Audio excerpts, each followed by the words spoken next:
Cette histoire commence 20 ans après l'invasion de la Terre par des extraterrestres, et le jour final de la destruction totale de la planète est arrivé. L'humanité est sur sa dernière ligne de défense, un groupe de guerriers se préparant au combat. Le chef de ce groupe est l'empereur Dragon Kavna, qui dit que la seule façon d'en finir est de vaincre le commandant extraterrestre. On voit ensuite un immense groupe d'extraterrestres devant les guerriers, et Kavna ordonne à tout le monde de tout donner pour le bien de l'humanité. Le commandant extraterrestre derrière l'armée dit quelque chose dans une langue inconnue, mais ça ne sonne pas bien. Il prononce encore quelques mots dans cette langue et commence à rassembler de l'énergie.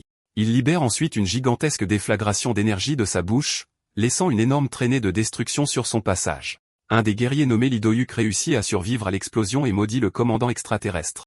Il menace d'attaquer le chef, mais Kavna, qui a également survécu, lui dit d'arrêter. Le guerrier a perdu son bras pendant l'attaque, mais dit qu'il va bien. Il dit aux autres survivants qu'il serait impossible d'arrêter les extraterrestres avec la force actuelle de l'humanité, mais qu'ils avaient encore une autre option. Une des guerrières sort une pierre violette et dit que c'est la pierre de l'inversion du temps que l'humanité a obtenue après 20 ans de conflit. Quiconque utilise le pouvoir de cette pierre ne peut retourner dans le passé qu'une seule fois, mais elle ne peut transporter qu'une seule personne. Et sans même y réfléchir à 2 fois, le groupe dit que la seule personne parmi eux qui peut le faire est Lidoyuk. Ils sourient et disent que des génies comme lui ne naissent pas tous les jours, c'est pourquoi il est le seul en qui ils peuvent avoir confiance pour l'avenir de l'humanité. Il accepte la mission et active le pouvoir de la pierre en disant que dans la prochaine vie, il sauvera tout le monde avec un sourire sur son visage. La lumière violette émanant de la pierre traverse le protagoniste puis disparaît. Son corps est laissé avec une blessure à l'endroit où la lumière est passée, et il tombe dans les bras de la guerrière, qui dit qu'il est déjà parti.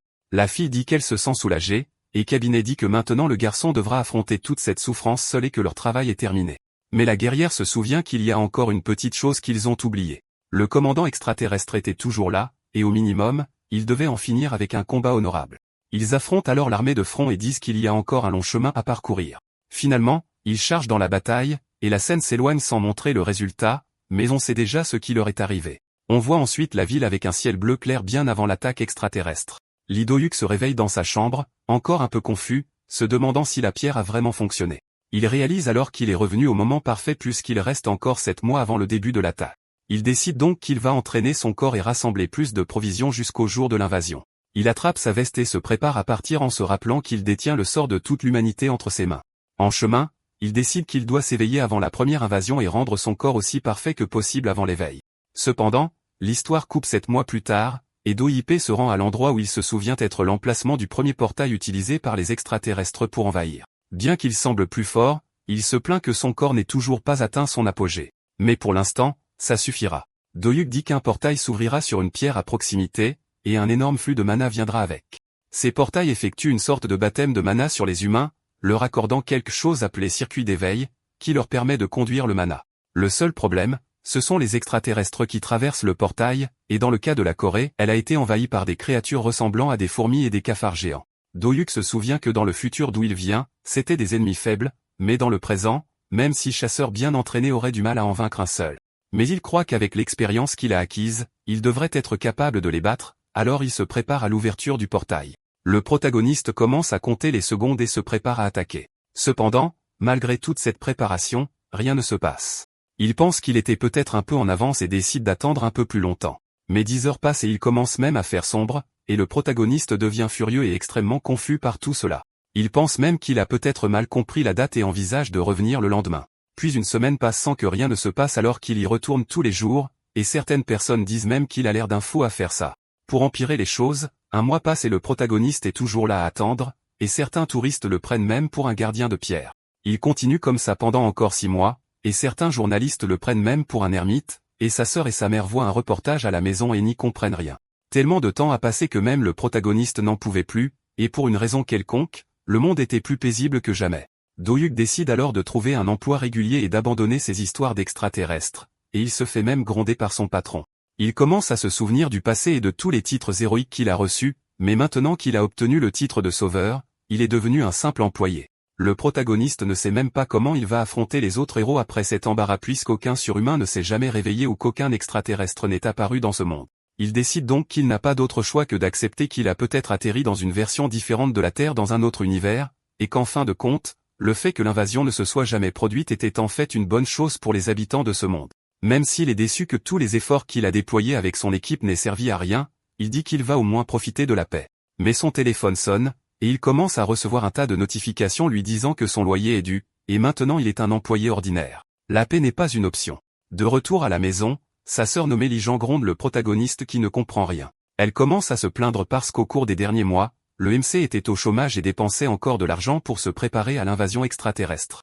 Sa sœur continue en disant que leurs parents s'inquiètent pour lui car un jour, il a soudainement commencé à courir en disant que le monde allait finir. Le protagoniste pense qu'il n'avait aucun moyen de savoir que le monde allait en fait bien se porter, alors il s'est préparé.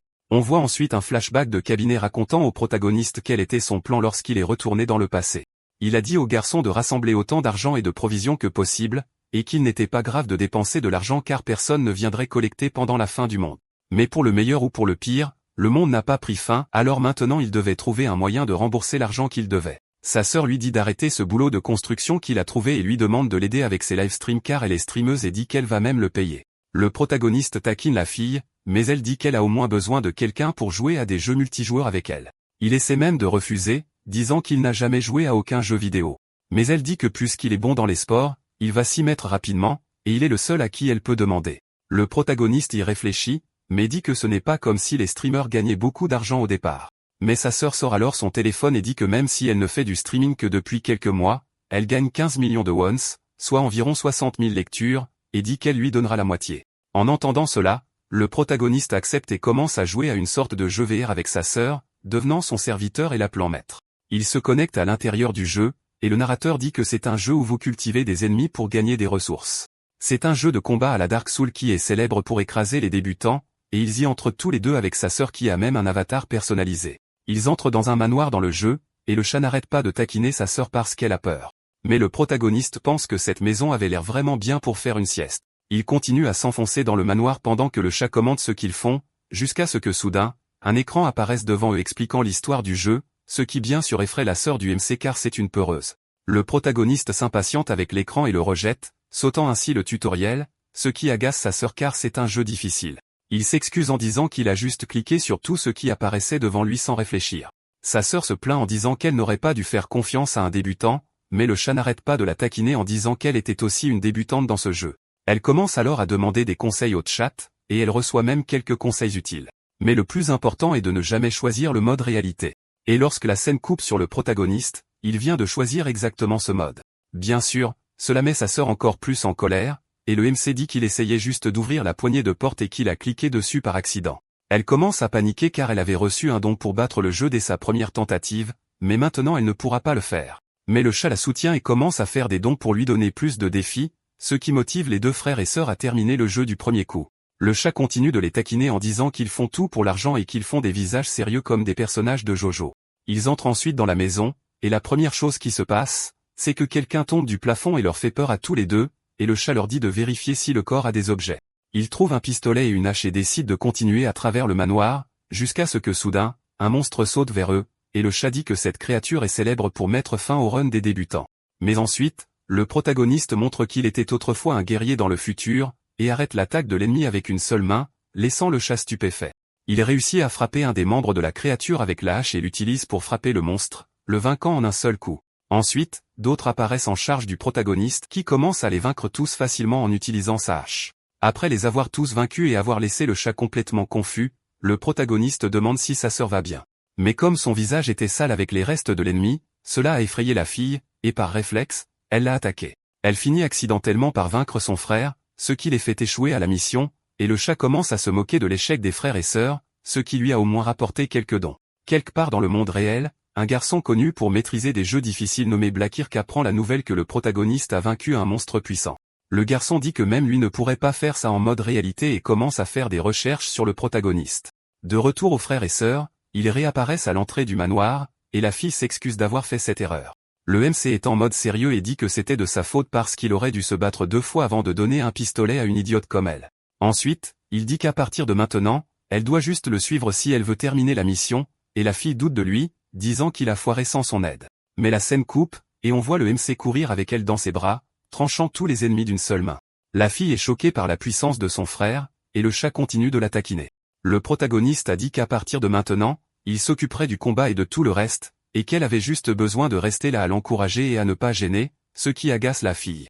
Malgré les plaintes de sa sœur, il s'enfonce plus loin dans la maison jusqu'à ce qu'il rencontre un minibo. Jen a peur et pousse le MC vers le monstre, ce qui le met en colère, et il est presque touché et vaincu, mais réussit à s'échapper. Le protagoniste continue ensuite de combattre le monstre, mais il ne semble pas avoir de difficulté. Il dit même que comparé au monstre qu'il a affronté dans le futur, celui-ci n'a rien de spécial. Malgré tout, l'ennemi est très coriace. La lame du protagoniste ne peut pas percer sa défense, et il essaie même de l'attraper avec sa main géante. Mais réalisant cela, le protagoniste décide d'utiliser son pied pour forcer la lame dans le géant. Au final, il réussit à vaincre le géant, le laissant inconscient au sol après l'attaque. Cela laisse à la fois le chat et sa sœur complètement choqués par la force du protagoniste. Il dit qu'en fait, tout était très facile, et le chat doute qu'il soit un débutant, lui demandant de montrer son écran de statut. Le protagoniste montre l'écran, et tout le monde est surpris que malgré le peu de temps qu'il a joué, il est un niveau de statut de 134, ce qui est plus élevé que celui des athlètes professionnels. De plus, ses stats approchent la limite maximale qu'un humain peut atteindre et sont presque un record du monde. Le MC réalise que son entraînement pour la fin du monde a finalement porté ses fruits, mais c'est alors que tout le monde est interrompu par un don de Blackirk, ce qui surprend tout le monde car le garçon a été le premier joueur à découvrir une route secrète dans le jeu. Le chat explique que dans la route normale de l'histoire du jeu, ce mini-boss que le MC a vaincu est censé être très difficile, donc les joueurs perdraient et seraient capturés par lui. Mais Blackrock a été le premier joueur à réussir à vaincre le boss après cette tentative, et avec cela, il a débloqué une route d'histoire secrète. Le protagoniste entend cela et se moque du garçon, disant que s'il lui a fallu si longtemps pour gagner, c'est qu'il n'est probablement pas si bon que ça au jeu. En entendant cela, le garçon se met en colère, mais dit que même en tant que débutant, Doyuk a réussi à battre le boss, alors il lui lance un défi. Sa sœur demande quel est le défi, et Blackirk offre 1 million pour que le protagoniste termine le jeu en solo en utilisant uniquement la hache. Le chat doute de sa capacité car le jeu a de nombreux boss difficiles, et ce serait presque impossible. Le garçon réalise qu'il est peut-être allé trop loin et essaie même d'offrir un défi en utilisant de meilleures armes. Mais le MC, étant impulsif comme toujours, commence à cliquer dans les menus et accepte accidentellement le défi de la hache. Sans autre choix, il part immédiatement pour terminer le reste du jeu, emmenant sa sœur avec lui. Le premier boss qu'il rencontre est un monstre géant qui utilise une tronçonneuse pour attaquer. Blackrock dit que charger contre cette tronçonneuse est une défaite garantie en raison de ses schémas d'attaque complexes, et que les joueurs utilisent généralement une stratégie de groupe, où l'un étourdit le boss avant que l'autre n'attaque. Mais le protagoniste ne se soucie pas des stratégies, et il attaque l'ennemi en disant qu'à son époque, il se battait avec leur dents s'il n'avait pas d'armes. Il dit que s'il n'y avait pas de solution à un problème, ils en créaient une car il était toujours le chasseur qui vainquait le plus d'ennemis dans son groupe. Pour lui, un jeu de chat de moins de 5 ans d'histoire ne pourrait jamais se comparer aux 20 ans de conflit qu'il a vécu. Il attaque les jambes de l'ennemi, disant que si un ennemi était rapide, il fallait juste couper sa source de mobilité. Et après avoir détruit sa mobilité et son équilibre, il est temps de porter le coup final. Il réussit ensuite à faire tomber l'ennemi et dit qu'au final, tous les monstres humanoïdes ont la même faiblesse, le coup. Il charge à nouveau sur l'ennemi, mais juste au moment où il semble que la frappe va atterrir, le monstre bloque la hache avec son bras. Le monstre se prépare ensuite à frapper le protagoniste avec une tronçonneuse pendant que sa sœur regarde impuissante à distance. Le protagoniste saute ensuite pour esquiver l'attaque et commence à échanger des coups avec le boss qui continue d'augmenter sa défense. Mais pour Doyuk, si la défense de l'ennemi augmente, alors il a juste besoin de continuer à augmenter son attaque aussi. Il déclenche donc une frappe concentrée qui non seulement claque la tronçonneuse de l'ennemi dans le sol, mais la perce également d'un seul coup. Mais le protagoniste a attaqué si vite qu'il n'a pas pu s'arrêter à temps et a couru la tête la première dans un mur. Au final, l'ennemi a été vaincu, et la sœur du MC apparaît pour le féliciter de la victoire. Le chat demande comment Doyip a réussi à faire tout ça, et il explique qu'il suffit de briser l'équilibre de l'ennemi, et le reste est facile. L'expérience de combat réel du protagoniste l'aide à reconnaître facilement les schémas d'attaque de l'ennemi et même comment les esquiver. Mais le chat continue de le taquiner, lui disant d'essayer d'esquiver une balle alors, puisqu'il s'est fait tirer dessus par sa sœur lors de la dernière mission. Mais le MC ne comprend pas la blague. C'est alors que la fille trouve un passage vers la zone suivante, il décide de le suivre. En chemin, il trouve une nouvelle hache, et il commence à se vanter parce que dans le futur, il utilisait aussi des doubles haches. Mais ensuite, un tas de zombies apparaissent, et maintenant ils semblent être encerclés. Malgré tout, Doyuk saisit sa hache et charge sur eux, les gémissant tous avec facilité, impressionnant même le chat. Alors qu'il esquive, Doyuk continue de donner des conseils au chat comme si c'était la chose la plus facile au monde, même s'il est un surhumain. Le chat remarque qu'il y a plus de zombies que d'habitude pour cette zone du jeu. Et avec ça, Doyuk réalise qu'il va devoir tout donner maintenant. Il commence à tourner, tranchant tous les zombies autour de lui. Après avoir tellement tourné et éliminé plusieurs zombies, il a le vertige et doit s'arrêter un instant. Le chat dit qu'il ne s'est pas habitué au mouvement de la VR et qu'il doit ressentir le mal des transports, mais ils lui disent aussi de laisser tomber ce jeu et d'aller essayer quelque chose appelé Rise of Valhalla. Le MC a demandé quel genre de jeu c'était, mais sa sœur l'interrompt et dit qu'elle a trouvé plus d'indices sur les monstres dans le jeu actuel. Elle dit que c'est difficile à lire, mais que ça va déjà beaucoup aider, alors elle commence à expliquer ce qui était écrit dans le cahier qu'elle a trouvé. Dans ce jeu, les monstres mutent à cause d'un champignon, et le remède pour ce champignon se trouve dans une remorque à l'extérieur du manoir. Elle dit qu'ils peuvent obtenir l'objet et utiliser les gicleurs du manoir pour répandre le remède et affaiblir les mutants. Le chat avertit qu'il vaut mieux qu'il fasse ça, sinon le prochain combat sera impossible, mais le MC dit que même sans cette stratégie, ce sera toujours facile pour lui. Sa sœur lui demande d'y réfléchir un peu parce que s'il perd, ils devront tout recommencer. Mais Blackheart fait un don et les met au défi de battre le boss sans utiliser le remède. Et comme ce sont des mercenaires dans l'âme, ils n'hésitent pas et acceptent le défi. Une trappe s'ouvre devant eux, et les frères et sœurs sautent immédiatement dedans. Ils tombent dans une sorte d'égout, et le protagoniste commence à se souvenir de comment il avait l'habitude de se cacher des extraterrestres dans les égouts dans le futur. Un rat apparaît et effraie la sœur, mais Doyep ne peut penser qu'à comment il pourrait cuisiner ce rat pour le manger plus tard. Mais ensuite, des rats géants remplis de rage commencent à les charger. Le protagoniste est super content de tout ça et qu'il ait de la nourriture à revendre, alors il commence à abattre tous les rats un par un avec un sourire sur son visage. Il oublie même qu'il est en direct et essaie de manger ce qui reste d'un rat, mais sa sœur lui dit d'arrêter ce comportement dégoûtant. De nulle part, quelque chose frappe le morceau de viande de rat dans la main du protagoniste, le laissant confus pendant un instant. Et quand il lève les yeux, il y a deux énormes géants avec des tentacules à la place des bras. Ils sont appelés KO, et ce sont des boss de fin de partie qui peuvent se régénérer. Le chat dit que ce boss n'était pas censé apparaître ici et certainement pas deux d'entre eux, donc il semble que la difficulté a soudainement augmenté de nulle part. Mais le protagoniste se fiche des deux géants. Il veut juste attraper plus de rats pour faire un barbecue avec eux. Il se fâche contre les géants parce qu'ils lui ont fait perdre sa nourriture et dit qu'il va les éliminer. Ensuite, le combat commence et les géants chargent le protagoniste, et sa sœur dit que le jeu doit se moquer d'eux, en mettant des boss difficiles tout le temps. Blackrock explique que le mode réalité qu'ils ont choisi au début du jeu augmente la difficulté en fonction des statistiques du joueur. Et comme les stats de Dojek sont si élevés, le jeu a décidé d'augmenter beaucoup la difficulté, et on voit le protagoniste encaisser un coup de poing direct des deux géants. Malgré tout, il continue à se battre et à esquiver les attaques, disant que ça va, et que le jeu devient enfin intéressant. Le chat explique que peu importe le nombre de fois qu'il attaque, les KO peuvent se régénérer très rapidement, et lorsque le MC frappe l'un d'eux, ils contre-attaquent en libérant un gaz toxique de leur bouche.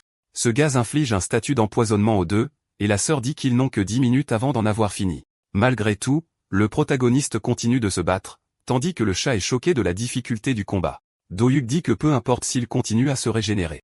Tout ce qu'il a à faire est de continuer à attaquer jusqu'à ce qu'il ne puisse plus guérir. Même après avoir été frappé à la tête, les géants continuent de bouger comme si de rien n'était, et l'un d'eux commence à se diriger vers la sœur du protagoniste. C'est alors que quelqu'un dans le chat décide d'expliquer qu'ils continueront à se régénérer jusqu'à ce que leur noyau soit détruit, ce qui donne une idée au protagoniste. Il esquive une attaque et donne un coup de pied puissant au visage de l'un d'eux, faisant reculer le géant. Ensuite, il grimpe sur la poitrine de la créature et sort ses deux haches, disant que si la cible est le cœur, alors c'est le seul endroit où il attaquera désormais. Pendant qu'il cherche le cœur, l'autre géant saute pour essayer de l'attaquer par derrière. Et on dirait qu'il a pris un coup direct des griffes du géant, et sa sœur s'inquiète qu'il en ait fini cette fois. Mais quand la scène change, on voit que le protagoniste a esquivé, le géant enfonce en fait ses griffes dans la poitrine de son propre partenaire. Après avoir été attiré dans l'attaque et avoir vaincu son propre allié, le géant restant se met en colère contre le MC et le charge. Mais cette fois, Doyuk est prêt et tranche le géant de haut en bas avec sa hache. Il frappe le cœur de la créature et la fait s'écraser au sol, déjà vaincu. Après ce combat, le chat devient fou, certains disant même qu'ils veulent être comme lui en accès double maniement aussi. Ils reçoivent une notification qu'ils ont terminé la mission, sa sœur, qui n'est pas dupe, demande si personne dans le chat ne veut faire un don après avoir été témoin de cette bataille légendaire. Le chat fait des dons, elle les remercie, disant qu'elle utilisera l'argent pour acheter de la nourriture à son frère, tandis que le protagoniste n'arrive même pas à croire qu'ils ont gagné autant d'argent. Sa sœur demande ensuite ce qu'ils vont faire maintenant que la mission est terminée, et s'il veut continuer à jouer. Mais le protagoniste dit qu'il joue déjà depuis 8 heures, et il commence à perdre sa concentration, en plus des vertiges dus au fait que c'est sa première fois en VR. Le chat dit que c'est assez pour aujourd'hui, et le MC dit au revoir, disant que la prochaine fois il ira encore plus loin, et finalement, sa sœur termine le stream. Il se déconnecte du jeu, et Blacké se demande qui est le protagoniste et ce qu'il pourrait faire avec ce niveau de force dans d'autres jeux. Le garçon dit que peu importe le jeu, ce type serait un succès énorme, et c'est pourquoi il doit absolument faire venir Doyuk de son côté. La scène change ensuite pour la nuit dans la maison du protagoniste. Sa sœur lui demande comment il a réussi à faire tout ça dans le jeu. Elle commence à jouer avec une poêle à frire et manque de le frapper, et le MC se plaint que c'est exactement pourquoi elle ne peut pas trouver de petit ami. Ça la met en colère, et elle dit qu'elle peut avoir un petit ami qui elle veut. Mais le MC demande alors pourquoi elle est célibataire depuis sa naissance, ce qui l'irrite encore plus. Elle revient ensuite au sujet du jeu et dit que son frère ressemblait à un maniaque en battant tous ces monstres comme s'il l'avait déjà fait auparavant. Le protagoniste dit qu'il a juste continué à faire des trucs, et tout a bien fonctionné. Mais sa sœur se souvient, et il a toujours eu de bons réflexes depuis qu'il était enfant. Elle se souvient d'un jour où ils sont allés voir une voyante, et elle a dit que le MC sauverait le monde un jour.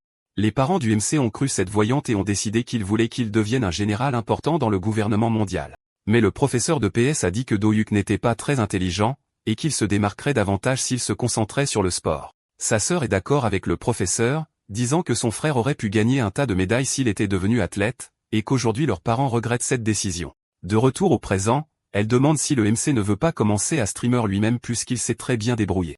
Le protagoniste hésite, mais la fille dit que la façon dont il a joué aujourd'hui, il n'aurait même pas besoin de dire quoi que ce soit, juste son gameplay attirerait une foule. Il y réfléchit un peu, et à quel point il se battait pour sa vie tant de fois, et que dans le jeu, il ressentait un frisson similaire à cette vie. Pour lui, la vie de travail régulière devenait ennuyeuse, et il ne pouvait plus supporter de travailler dans la construction. Mais jouer à ce jeu a suffi à le sortir de cette routine monotone et à enfin le satisfaire de la vie. Sa vie d'avant lui manque toujours, et même avec tout ça, il a encore besoin de réfléchir un peu plus puisque les jeux ne paient pas ses factures. Mais sa sœur dit que juste grâce à la petite session qu'ils ont faite aujourd'hui et avec les dons de BlackRock, il a déjà gagné 3 millions de wons. Il est sans voix en entendant ça et réalise que s'il a fait tout ça en une journée, il pourra rembourser sa dette rapidement à ce rythme. Il est d'accord, et puisque sa sœur couvrira les autres dépenses dont il a besoin, il décide de faire tout ce qu'elle lui dit de faire. Puisqu'elle est de bonne humeur, elle décide de l'aider. Mais quand elle vérifie son téléphone, elle voit quelque chose d'inattendu. BlackRock lui avait envoyé un DM, et sa sœur pense que c'est incroyable parce que c'est un streamer célèbre, et peut-être qu'il cherche à faire une collab avec le MC. Au début, il pense à dire non, mais sa sœur lui dit qu'il doit accepter parce qu'une collab avec BlackRock ferait monter en flèche ses vues. Le protagoniste commence à se plaindre, disant qu'il ne va pas collaborer avec un type juste parce qu'il lui a donné de l'argent, et qu'il n'est intéressé que par les collabs avec des filles. Et sa sœur commence à se demander si elle ne devrait pas simplement l'achever là, sur le champ, à cause de sa stupidité. Le lendemain, ils reçoivent une livraison de nouvelles capsules pour jouer à la VR. Le MC se présente avec le visage tout amoché. Il avait pensé que c'était un autre genre de collab dont sa sœur parlait, et ça l'a mise en colère. Après avoir clarifié le malentendu, il décide de commencer à streamer et d'utiliser l'argent de sa sœur pour acheter une énorme capsule moderne. Il dit que sa sœur est un peu brusque, mais qu'elle a un cœur tendre, alors il promet qu'il économisera beaucoup d'argent et qu'il lui achètera des tonnes de cadeaux. Le protagoniste se connecte ensuite au jeu, mais cette fois, il joue en mode standard et non en mode réalité. Il dit qu'il cherche un jeu qui puisse satisfaire son désir de bataille puisque le dernier jeu n'a pas réussi à le faire.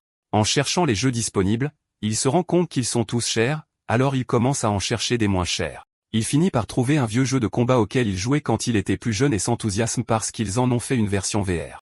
Alors il l'achète parce que c'est super bon marché et se fait téléporter à l'intérieur. Le jeu lui demande d'entrer un surnom, et il en choisit un vraiment bizarre qu'il utilisait quand il était enfant, en nommant le personnage combien ça coûte. La première chose qu'il fait quand il entre est de tester le niveau de force de son corps, en frappant le sol et en cassant tout autour de lui. Il est à l'intérieur d'une salle d'entraînement pour les jeux de combat, et il commence à tester toutes sortes de techniques qu'il connaît. L'homme qui ne l'avait pas expliqué avant, mais il y a une différence entre le mode réalité et le mode jeu, qui est celui qu'il utilise maintenant. En mode réalité, vous contrôlez votre personnage librement, mais en mode jeu, vous entrez des commandes et le personnage se déplace automatiquement pour effectuer la technique. Il a testé toutes ses compétences et a vu qu'il y a encore quelques limitations, mais il est toujours au-delà des limites humaines. Il réalise qu'il s'est assez entraîné et demande à l'ordinateur de l'inscrire à un match classé pour tester un vrai combat. L'ordinateur lui dit qu'il n'a pas encore un niveau assez élevé pour jouer en classé, alors il demande à rechercher une salle publique. En attendant que l'ordinateur trouve une salle, il commence à choisir le personnage qu'il va utiliser. La scène change, et on voit une autre streameuse se battre et vaincre son adversaire avec une seule frappe. Elle s'appelle Aran, la princesse à l'épée, une streameuse célèbre et l'une des meilleures joueuses de la scène des tournois de combattants ultimes. Le chat explique son parcours, et ça rend même la fille un peu confuse quand elle dit que ça fait un moment qu'elle a arrêté de jouer professionnellement. Elle explique que Ultimate Fighter est presque mort maintenant, car tout le monde abandonne le jeu pour aller jouer à un truc appelé Iron Fist. Alors Aran demande à l'ordinateur de lui trouver un match classé, car ça fait un moment qu'elle ne s'est pas connectée à Ultimate Fighter. L'ordinateur trouve quelques matchs, mais ils vont tous prendre un certain temps à démarrer. Pour éviter de casser l'élan du stream, elle décide de rejoindre une salle publique, car il est difficile d'en trouver des classés. Le chat fait des dons en lui demandant de gagner 5 matchs d'affilée, et elle plaisante en leur disant d'être indulgent avec les gens. Mais le chat répond que, comme la popularité du jeu est en baisse, les salles publiques sont maintenant remplies d'anciens combattants incroyablement forts. Ces joueurs les utilisent pour s'amuser avec les débutants, et même Aran elle-même s'est fait détruire par l'un d'eux une fois. En entendant ça, la fille s'énerve et dit que c'était seulement parce qu'elle n'utilisait pas son personnage principal. Elle passe ensuite à sa tenue alternative et dit que maintenant ils vont voir à quel point elle est vraiment forte. L'ordinateur crée une salle nommée que les débutants pour attirer des joueurs faibles pour elle. Elle apparaît ensuite au milieu d'un volcan, ce que le chat dit être une scène classique du jeu. Son adversaire est classé platine et utilise un personnage nommé Okan, connu pour être facile à utiliser et infliger de gros dégâts, c'est pourquoi c'est l'un des plus populaires du jeu. Le combat commence, et il charge avec un coup de poing direct recouvert de flammes sombres. Aran dit que c'est la meilleure stratégie contre un personnage de type mage comme le sien, rester aussi près que possible. Alors elle recule et commence à charger un sort pour garder ses distances. Mais au lieu de lancer un sort normal, elle jette juste son bâton directement sur le visage de son adversaire, qui demande quel genre de magie c'est. Mais le bâton n'est en fait qu'une distraction, car elle se rapproche immédiatement de lui et le claque violemment au sol.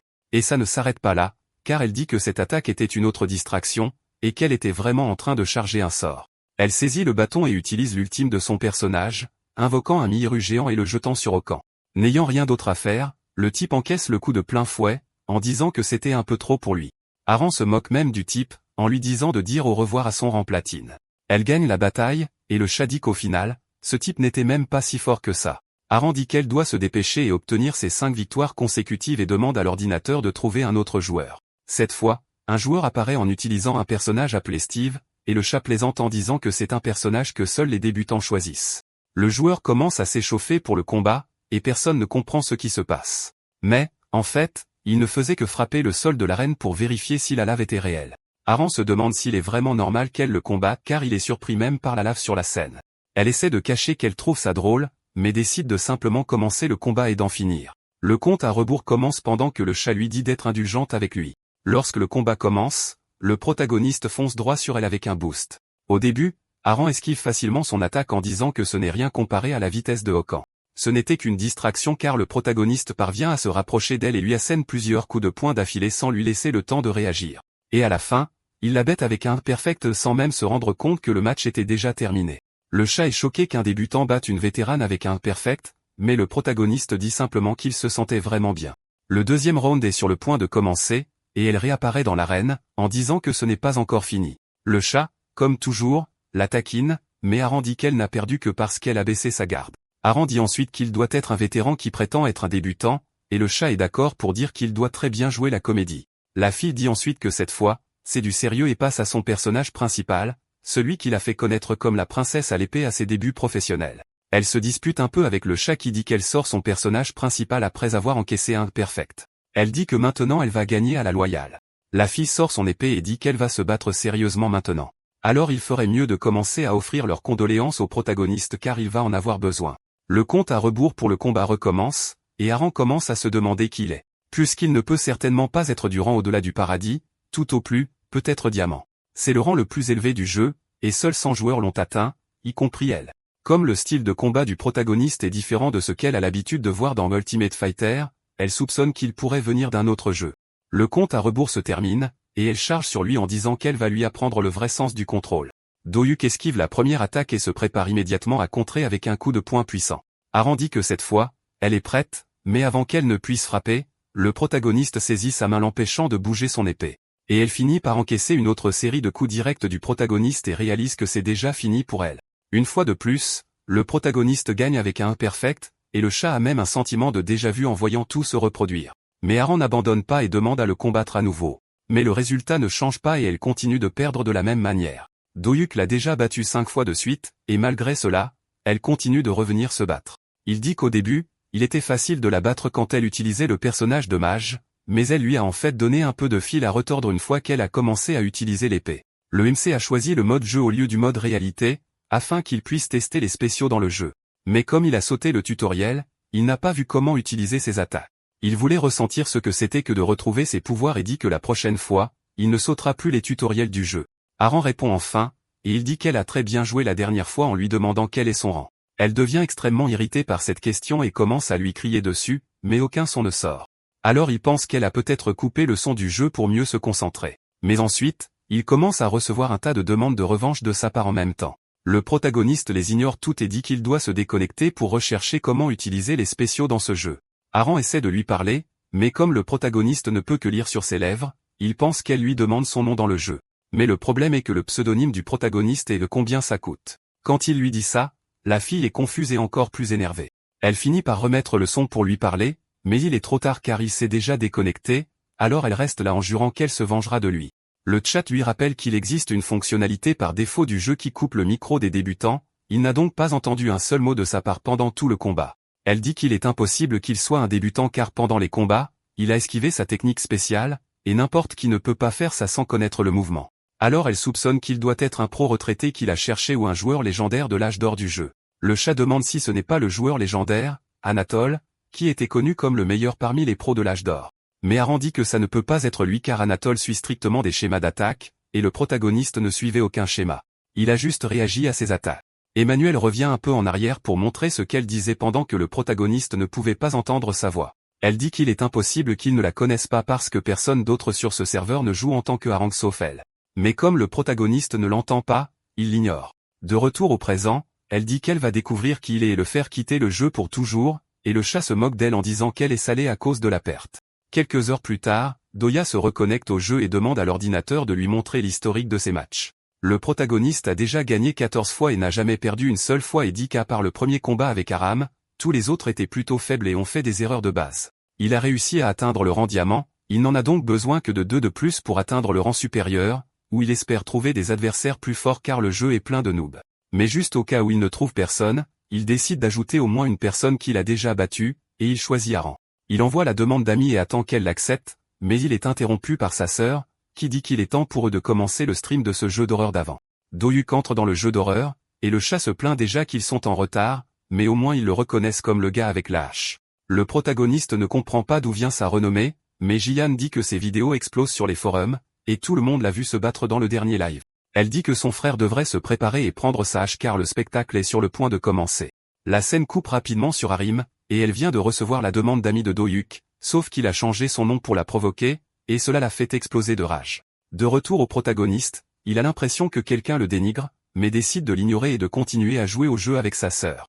Ils arrivent devant une porte de boss, et Jean dit que cette fois, elle a lu les instructions du jeu. Alors elle ouvre le passage en appuyant sur une brique sur le mur.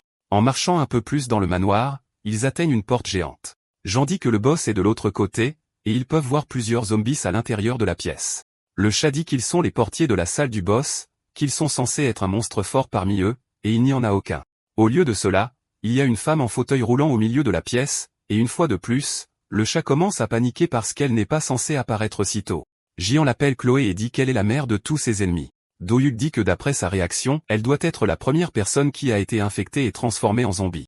Il se rend compte qu'elle peut contrôler les zombies, et cela lui rappelle un vieil ennemi qu'il a affronté dans le monde réel. Le protagoniste se souvient que lorsque l'invasion extraterrestre a commencé, la Chine s'est divisée en 6 pays différents, et dans l'un d'eux, il y avait un gars qui agissait comme un roi. Ce type pouvait accorder des capacités aux autres comme s'il s'agissait d'une infection et faisait en sorte que ces personnes suivent ses ordres.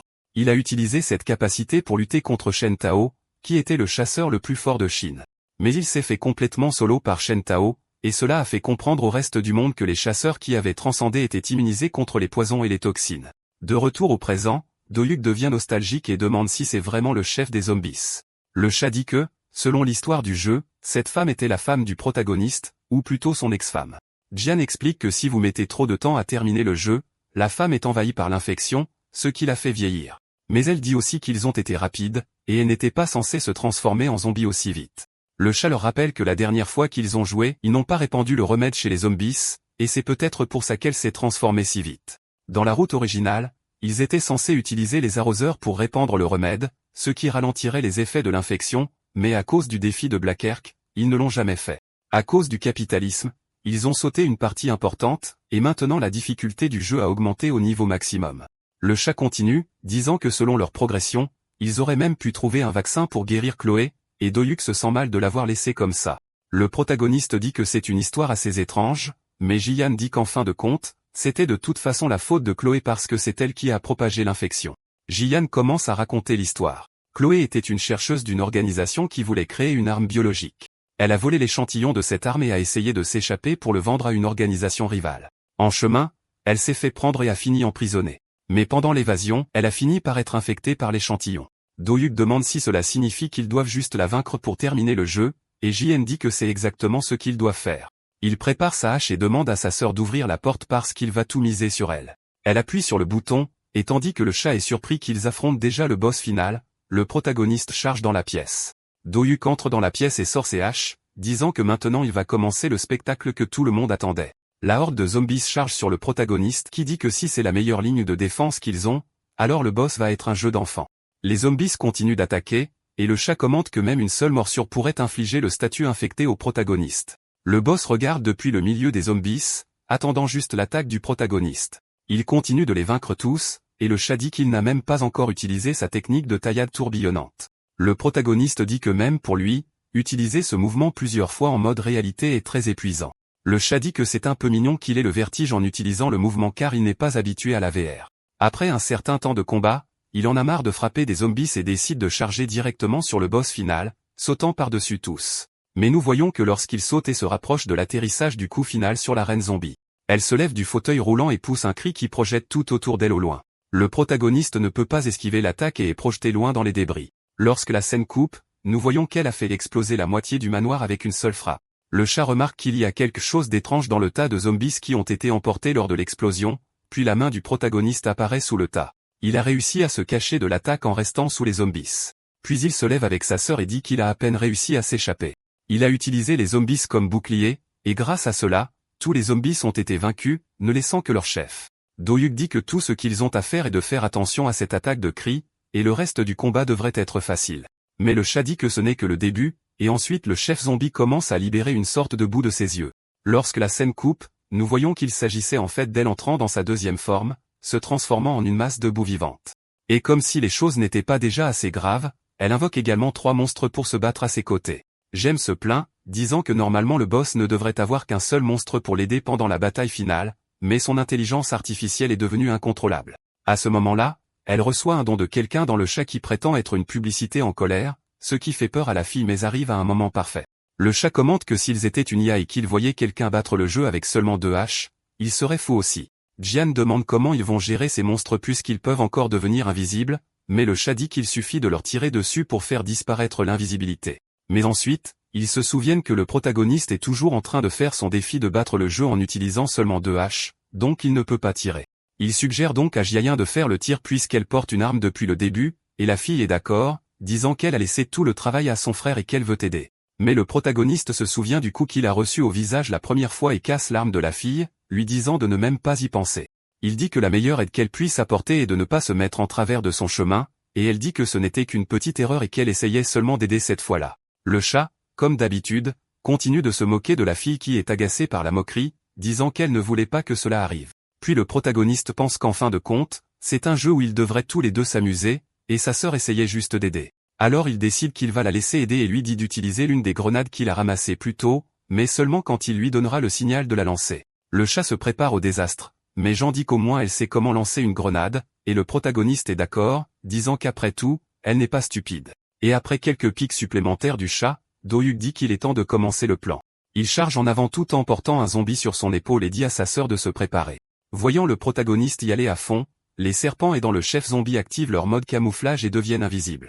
Il donne alors le signal à Jian de lancer la grenade, et la fille la lance juste au-dessus de sa tête, frappant presque le protagoniste. Puis nous voyons que la grenade a causé une énorme explosion qui a touché l'un des serpents. Jean s'excuse parce que sa main a glissé, et c'est pour ça qu'elle a failli frapper son frère avec une grenade. Mais il dit que tout était calculé, et qu'il s'attendait déjà à ce qu'elle rate son lancer, c'est pourquoi il a ramassé un zombie qu'il a utilisé comme bouclier. Ensuite, avec encore plus d'éloges du chat, le protagoniste saisit ses 2 haches et charge sur les monstres restants. Il continue à se battre et à les attaquer tous sans pitié. L'un d'eux parvient presque à mordre le protagoniste, mais grâce à l'avertissement du chat, il esquive juste à temps. Mais le vrai défi arrive quand il essaie de frapper une des serpents à la tête avec sa hache, elle ne passe tout simplement pas. Cette distraction permet à un autre serpent invisible de le prendre par surprise, et on voit que c'était en fait le serpent qui a pris la grenade plus tôt, mais qui a maintenant récupéré. Pendant que le protagoniste se défend contre les attaques, le chat dit que l'invisibilité du serpent disparaît quand ils attaquent ou sont attaqués. Le protagoniste réalise qu'il est dans une situation difficile, mais il commence à sourire car il apprécie enfin un vrai combat. À cause de son attaque, l'un des serpents a les yeux blessés et ne peut plus utiliser son invisibilité, mais les 2 autres sont toujours camouflés. Dohyuk se souvient qu'il a vu des aliens qui pouvaient se camoufler en changeant leur structure, et ces serpents ne s'approchent même pas de ce niveau. Il ferme les yeux pour se concentrer et dit que maintenant il va les achever de la même manière qu'il l'a fait avec ses aliens. Il charge à pleine vitesse vers le boss et les serpents qui se préparent également à attaquer. En chemin, il sent l'intention des deux serpents invisibles et se prépare à la frappe imminente. Il esquive les attaques des deux serpents tandis que le chat, même après l'avoir vu se battre tant de fois, est toujours choqué de la force d'un protagoniste. Dohyuk monte ensuite sur la tête de celui qui a les yeux blessés et prépare une attaque pendant que le serpent hurle de rage. Le chat dit que même ainsi, il n'avait pas été capable de percer la défense du serpent avec la hache, donc il ne peut rien faire maintenant. Même ainsi, le MC pense que si les développeurs ont fait attention aux détails, il doit y avoir une écaille inversée qui peut servir de point faible. Alors il saisit sa hache et la frappe directement, réussissant finalement à loger sa hache dans la créature. Mami commence à concentrer toutes ses attaques sur ce point faible et finit par percer le monstre avec une frappe directe. Le chat commence à nouveau à faire l'éloge du MC et du boss. En voyant tout cela, devient furieuse et utilise ses tentacules pour attaquer.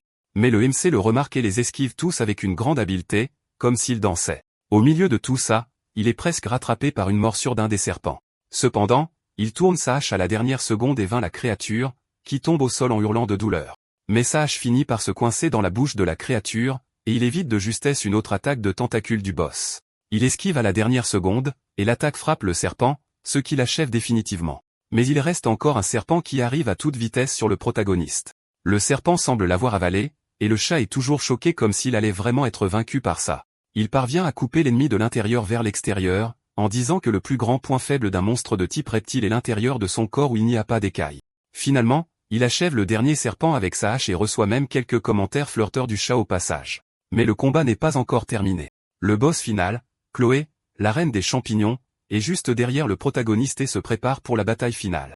Dohyuk ne réfléchit pas à deux fois et charge l'ennemi, en disant que maintenant il est enfin temps pour eux de vraiment s'amuser. La bataille commence, et au milieu de plusieurs dons du chat encourageant leur victoire, le protagoniste continue de couper les tentacules avec sa hache. Le combat se termine, Jin apparaît, et célèbre parce qu'ils ont enfin battu le jeu. Elle remercie tous ceux qui ont suivi, mais le protagoniste semble mal à l'aise. Il n'a même pas réalisé que le combat était terminé et pense à la façon dont tout s'est terminé si rapidement alors que ça commençait à devenir intéressant, et que le jeu de combat était plus amusant. Pour lui, se battre contre Aran et ses modèles d'attaque uniques était bien mieux que ce combat qu'il a à peine remarqué. Il dit que comparé à elle, les modèles des monstres dans ce jeu sont beaucoup trop prévisibles, et que c'était beaucoup trop facile. Sortant de nulle part, ils reçoivent un don de Blackirk, mais cette fois faisant l'éloge du protagoniste qui remercie le gars et dit qu'il est heureux de ne pas avoir foiré la mission. Le chat commence à se plaindre de Blackirk parce qu'il a posté les vidéos du stream de Dohyuk sur sa propre chaîne YouTube. Jian explique que comme Dohyuk n'a pas de chaîne, ils ont dit à Blackirk de poster les vidéos sur la sienne car elle est grande et attirerait l'attention. Blackirk dit au revoir et dit qu'il attend avec impatience la prochaine collaboration entre les deux. Jean réalise qu'elle a oublié de dire au chat qu'il faisait une collaboration avec Blackirk, et que la prochaine fois, Dohyuk jouera avec lui. Le chat est surpris, et Dohyuk dit que cette fois Jean ne participera pas car le prochain live ne sera pas sur sa chaîne, mais sur la sienne. Il demande quel va être son nom de streamer, et le MC dit qu'il n'y avait pas encore pensé et qu'il pensait juste utiliser son vrai nom.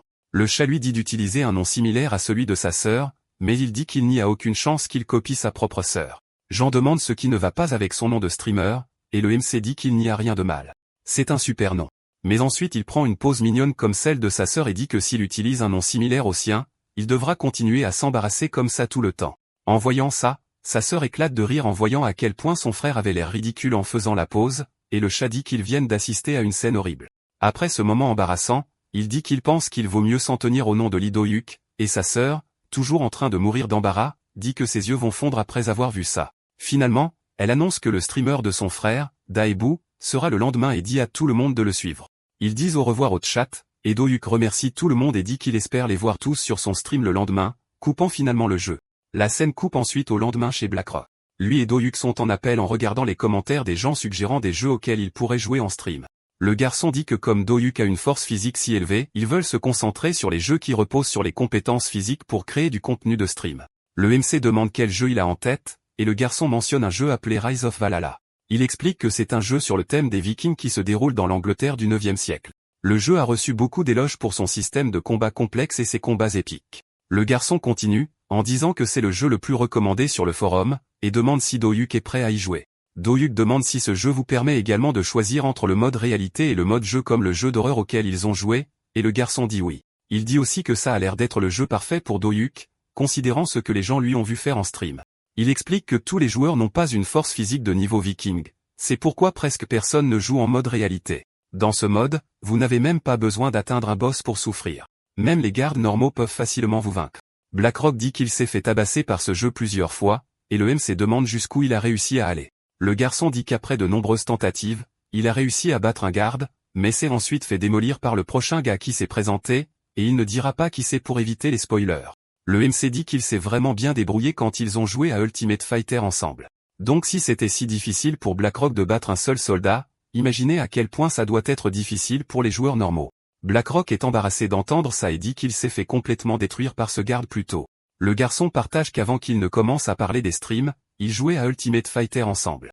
Il voulait juste faire un dernier match avec le protagoniste avant de quitter le jeu pour toujours. Son plan était de gagner une fois et ensuite de se vanter pour toujours d'avoir battu le protagoniste. Mais comme prévu, il s'est fait complètement détruire, une défaite parfaite. Après ça, il a réalisé que le protagoniste pourrait réellement avoir une chance de terminer le jeu Valhalla que lui n'a pas pu. Le garçon dit que seuls quelques joueurs choisis ont réussi à atteindre la fin du jeu, et même eux ont eu besoin d'une tonne d'essais pour réussir. Et il dit qu'il est sûr que le protagoniste peut battre le défi sans avoir à redémarrer une seule fois. Le protagoniste dit alors d'accord, et que pour être à la hauteur de toute cette confiance, il devra travailler encore plus dur. Il entre ensuite dans la capsule de jeu et contacte sa sœur. Il lui dit qu'il compte sur elle pour être la modératrice du stream ce jour-là, et la fille lui fait un signe d'approbation. Ensuite, le protagoniste se connecte à nouveau à Ultimate Fighter, et le chat l'accueille immédiatement en lui demandant s'il va jouer à Diablo. Il dit qu'ils ne vont pas jouer à Diablo, mais qu'il révélera le jeu plus tard. Le MC demande s'ils ont des questions pour lui, et le chat veut savoir qui il est et ce qu'il fait dans la vie. Il se sent mal à l'aise en pensant à ce qu'il va dire, mais c'est qu'il ne peut pas dire aux gens qu'il s'est entraîné toute la journée pour sauver un monde qui n'a jamais été envahi par des extraterrestres. Alors il dit juste qu'il ne veut pas trop parler du passé, et qu'il vaut mieux en rester là, le chat remarquant qu'il est mal à l'aise. Changeant de sujet, il dit qu'il veut que son contenu principal soit les jeux, alors il demande à l'ordinateur d'afficher la liste des jeux. Ultimate Fighter apparaît sur la liste. Le chat demande s'il va vraiment y jouer, et le MC répond que oui, parce que c'est un jeu de son enfance. Mais le chat n'était pas trop content du jeu, lui demandant de jouer plutôt à Iron Fist. Mais le MC s'attendait à cette réaction et demande si le jeu est vraiment si mauvais pour eux. Gian apparaît pour lui parler en tant que modératrice, où elle ressemble à une petite fée et dit que ce jeu est vraiment dépassé. Elle dit la même chose que le chat, que s'il veut un vrai jeu de combat, il devrait jouer à Iron Fist, et que plus personne n'aime Ultimate Fighter. Le protagoniste pense qu'il n'est peut-être pas si bonne idée de streamer ce jeu après tout. Ensuite, il reçoit un don lui demandant de jouer à Iron Fist et dit qu'il a déjà décidé à quel jeu il va jouer aujourd'hui. Jean dit qu'il y a déjà beaucoup de monde qui regarde, alors il ferait mieux de commencer à jouer bientôt. Le protagoniste lance alors le jeu, et celui qu'il a choisi est Rise of Valhalla. Après avoir plongé dans le jeu, le protagoniste apparaît vêtu d'une superbe tenue de viking. Le MC est surpris par l'apparence du jeu, qui est tout en noir et blanc et très sombre. Jian apparaît en lui rappelant de choisir le mode de jeu, réalité ou mode jeu. Doyuk dit qu'il va choisir le mode réalité, et le chat est surpris qu'il joue pour la première fois et qu'il passe déjà directement à ce mode. Le chat commente que les vikings utilisent généralement 2 haches, ce qui serait parfait pour le produit qui réalise alors qu'il est déjà équipé de 2 haches. Avant de commencer, le MC dit qu'ils ont encore un nouvel invité, et puis un rayon de lumière apparaît. On voit alors que c'est Blackrock, qui est là pour la collab et qui porte également un équipement de viking du jeu. Le chat commence à se plaindre, le traitant de moustique venu voler les vues du produit, mais le garçon répond en plaisantant et le prend avec philosophie. Le MC dit que la collab va se dérouler comme il l'a expliqué plus tôt. Blackrock aide avec le stream, et le MC le laisse télécharger les vidéos sur YouTube. Blackrock est arrivé avec un taux de 2000 spectateurs et dit qu'il ressemble plus à une abeille qu'à un moustique. Jean est content car ils ont dépassé les 5000 spectateurs. Mais le chat n'a pas tout à fait tort de le traiter de moustique car en coulisses, le garçon ne pense qu'à la façon de profiter de la notoriété du protagoniste. Enfin, il est temps de commencer le jeu, et le MC demande à l'ordinateur de lancer la session. L'ordinateur désactive ensuite le mode veille et lance le mode histoire du jeu, et une cinématique commence à se jouer. On y dit qu'en juillet 1993, une terrible calamité s'est abattue sur le royaume de Northumbrie, et l'on voit plusieurs navires naviguer dans une tempête. Cette calamité était l'invasion viking menée par Ragnar et leur arrivée sur la côte de Northumbrie. Ragnar a combattu le vieux roi mais a été vaincu après être tombé dans un piège tendu par lui. Mais avant d'être vaincu, il a maudit les Saxons, disant que lorsque ses descendants apprendraient sa chute, il ne resterait pas les bras croisés. Et avant d'être achevé, il dit qu'il sera dans le hall des héros créés par Odin, observant leur chute. Après cette scène, le jeu passe à l'un des guerriers de Ragnar nommé Jorin qui est aussi le PNJ tutoriel du jeu. Le MC est parmi les guerriers entraînés par Jorin qui dit que le roi est tombé et que maintenant ils doivent se venger des Saxons pour ce qu'ils ont fait. Il crie à tout le monde que seuls ceux qui gagnent la reconnaissance des guerriers peuvent devenir de vrais guerriers eux-mêmes. Blackrock dit que ce PNJ enseigne généralement les techniques de combat et de défense en mode normal. Mais en mode réalité, vous devez gagner sa confiance juste pour pouvoir jouer au jeu.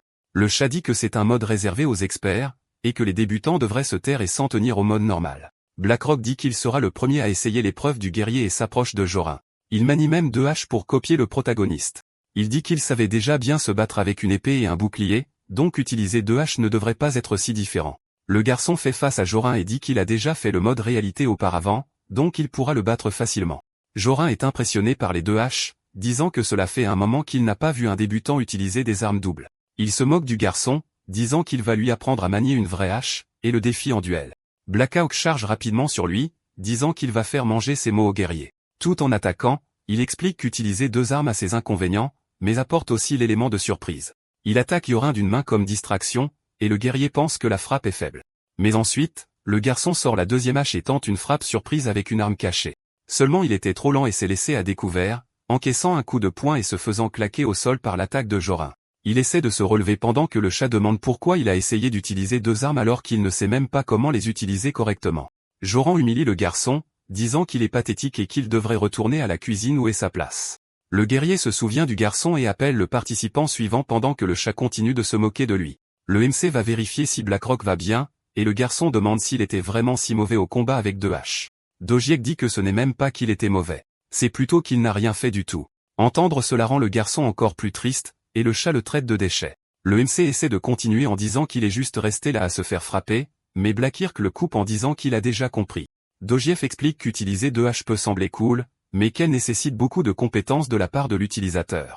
Et il dit même au garçon d'aller regarder son gameplay de jeu d'horreur pour comprendre comment ça se fait. Blackrock est encore plus embarrassé car il dit qu'il l'a regardé plusieurs fois pour apprendre et qu'il n'a toujours pas réussi. Le protagoniste se sent très fier d'entendre ça alors même que le chat continue de rôtir le garçon de toutes les manières imaginables.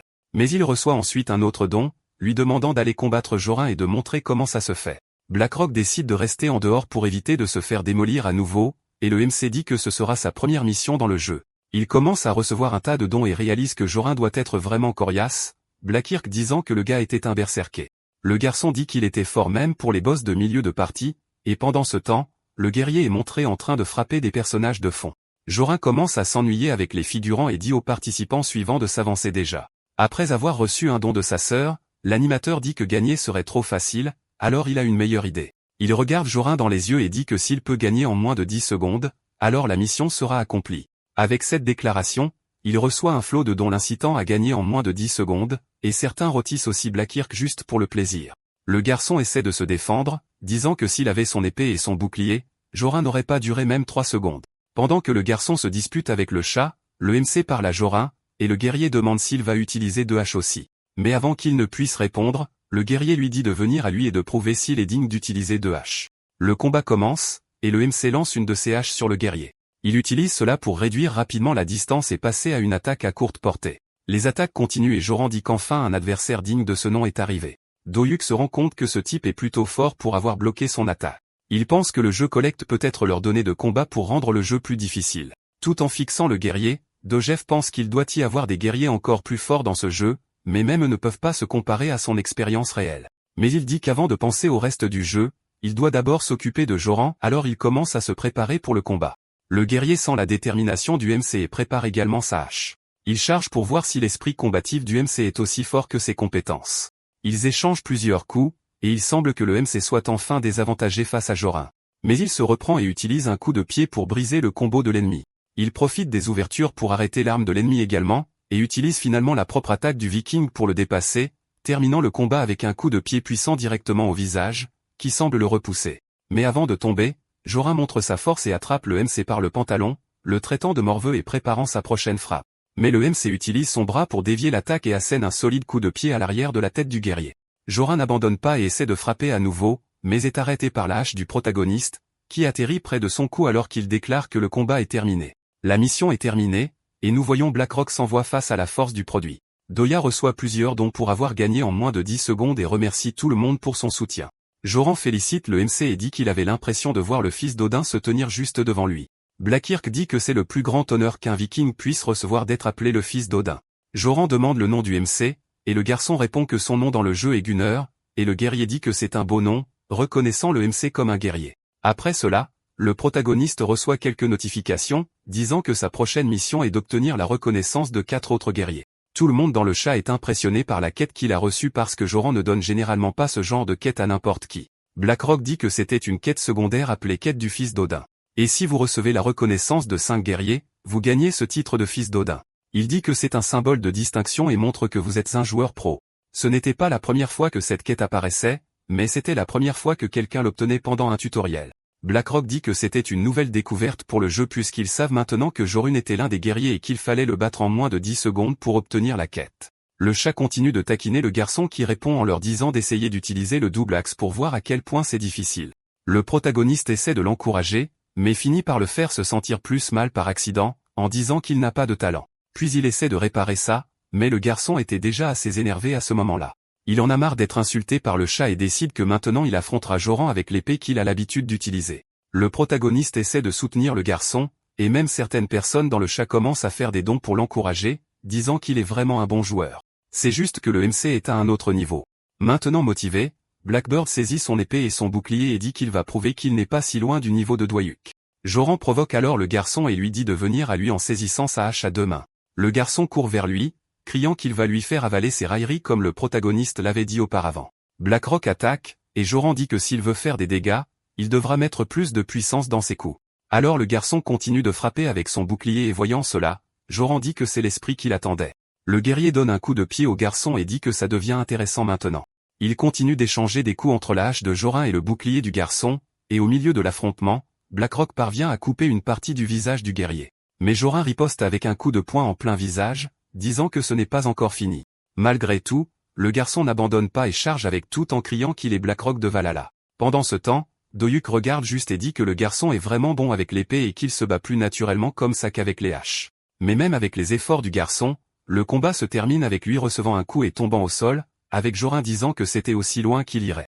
Malgré tout, le guerrier reconnaît toujours Blackirk comme un guerrier, disant qu'avec une épée, il s'est au moins montré utile. Joran dit que c'est tout pour aujourd'hui et renvoie tout le monde, tandis que le MC félicite Blackirk pour le combat. Le guerrier regarde alors les deux et demande s'ils sont confiants dans leurs compétences de chasse. Le MC se rend compte que c'est une quête secondaire, et BlackRock, même se sentant un peu mal à l'aise, dit quand même qu'ils sont confiants. Il dit aux deux de rejoindre l'équipe de chasse pour ramasser de la nourriture, et ils acceptent la mission. La scène coupe à la nuit, et les deux sont près de la fin de la chasse et parviennent à attraper un lapin. BlackRock demande si le MC n'a jamais chassé avec un arc auparavant, puisqu'il a été silencieux pendant toute la mission. Même s'il a tiré des flèches magiques une fois dans le monde réel, il dit qu'il n'a jamais vraiment tiré auparavant, seulement avec des flèches jouets. BlackRock lui demande d'essayer de tirer quelques flèches dans un arbre, et le MC accepte. Puis il saisit l'arc, se prépare à tirer, et finit par rater l'arbre, laissant le chat surpris qu'il y ait enfin quelque chose que le MC ne sache pas faire. Même si le MC dit qu'il peut s'y habituer, s'il s'entraîne encore quelques fois, BlackRock devient tout suffisant et dit qu'il peut lui apprendre s'il le souhaite. Le garçon commence à dire qu'il est le Robin des bois de Valhalla, mais il est clair qu'il ment pour se montrer. Bientôt, ils sont interrompus par un cerf qui passe, et ils décident d'essayer de le toucher avec leurs flèches. Blackbird saute devant pour tirer, disant qu'il va montrer toutes ses années de pratique avec des arcs dans les jeux médiévaux. Il tire alors et rate, touchant l'arbre et effrayant le cerf. Le garçon essaie de tirer à nouveau, mais le MC lui dit de s'écarter et montre qu'il n'a pas besoin d'un arc, jetant sa hache dans la direction du cerf. Bien sûr, il touche la cible, ce qui laisse BlackRock complètement stupéfait. Après avoir attrapé le cerf, il termine la chasse, et une nouvelle quête apparaît. Ils reçoivent une notification qu'une invasion saxonne est en cours, et au sommet de la montagne, nous voyons une armée observant un village et commentant les ennemis. L'un d'eux dit à un autre soldat nommé Gareth d'aller appeler le commandant.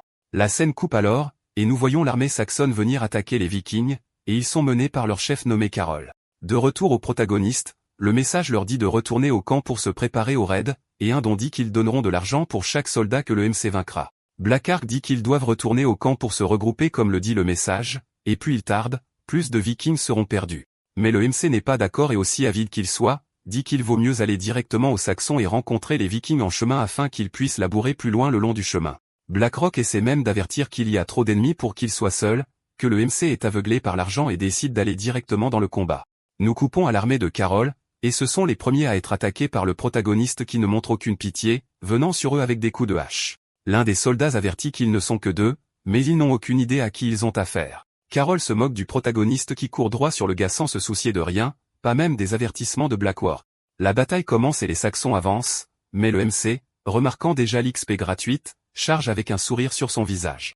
Les boucliers des soldats sont inutiles car quand le MC ne balance pas sa hache, il les frappe à la place. Il commence à faucher tous les soldats une fois de plus sans aucune difficulté. Quand un soldat essaie de l'attaquer par derrière, le MC se retourne et assomme le gars avec un seul coup de poing. Carol est choqué par la force du MC et demande pourquoi il n'arrête pas d'attaquer. Pendant ce temps, Blackwork charge sur le chef et dit qu'il va l'utiliser pour prouver sa valeur.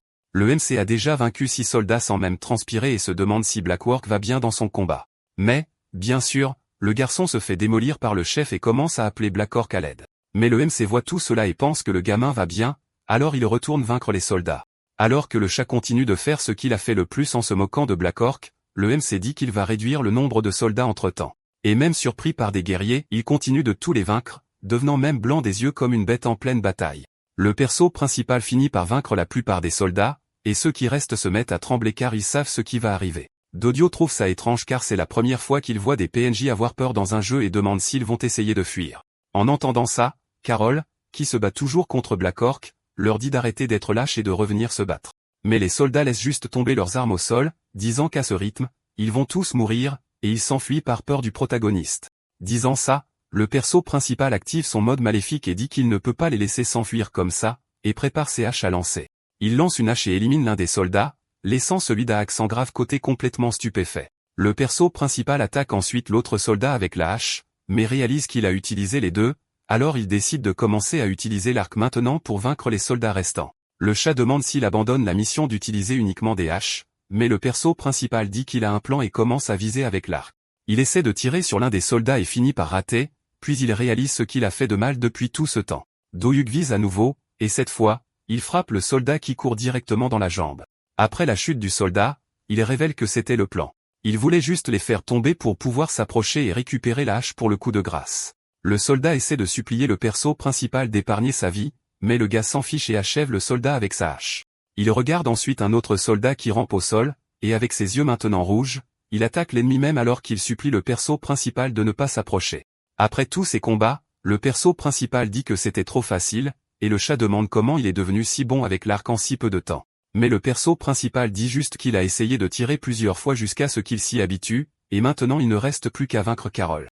Blackrock continue de se faire battre par le chef, qui en profite pour prendre le garçon au dépourvu quand il essaie d'appeler le protagoniste, mais le garçon réussit à rouler pour s'éloigner. Le protagoniste dit que ce n'est pas comme ça qu'on roule pour esquiver, et le garçon commence à demander désespérément de l'aide au perso principal, qui semble ignorer tous ses appels. C'est alors que l'épée du garçon se brise au milieu du combat, le laissant complètement sans défense.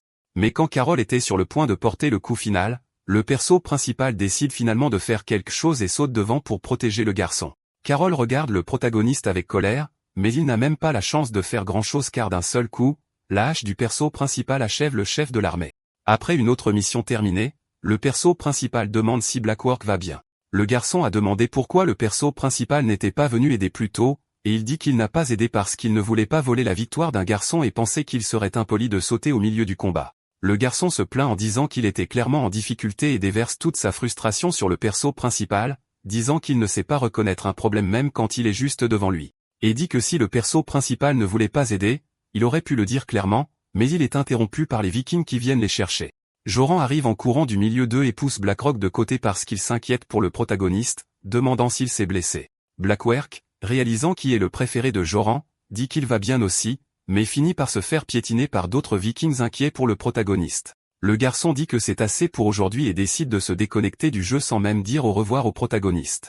Le chat se sent désolé pour le garçon, mais Joran dit qu'il ne se soucie pas de lui. Et c'est alors que le perso principal se demande si le tutoriel est enfin terminé, et si le monde ouvert du jeu est sur le point de commencer. Le perso principal ne sait pas quoi faire maintenant, mais le chat fait des dons pour qu'il aille affronter quelqu'un appelé Beowulf en utilisant uniquement l'équipement qu'il a maintenant, et il accepte la mission. Jorin demande s'il veut vraiment affronter Beowulf et dit qu'il est bien trop fort pour l'affronter seul. MV avait réfléchissant même à 2 fois dit qu'il y va avec lui, alors le perso principal reçoit un message indiquant que Jorin a rejoint le groupe. Le perso principal accepte mais demande quel est l'avantage d'avoir un PNJ dans le groupe, et le chat dit qu'ils ont aidé dans les moments difficiles, alors il décide de simplement se diriger vers l'objectif. Ils partent à cheval, et le perso principal demande qui est le type qu'il doit affronter. Joran explique que c'était un brave guerrier qui servait le roi, mais après que le roi a rendu l'âme, le gars a complètement perdu son honneur. Il dit qu'il a entendu dire que le gars errait en pillant les villages voisins. Et après avoir entendu ça, le perso principal reçoit une quête du jeu, disant que Beowulf est l'un des guerriers renommés, et le perso principal devra également gagner son approbation. Les deux arrivent ensuite à la cachette de Beowulf, mais Joran dit qu'il a une longue histoire avec Beowulf, alors il n'entrera pas.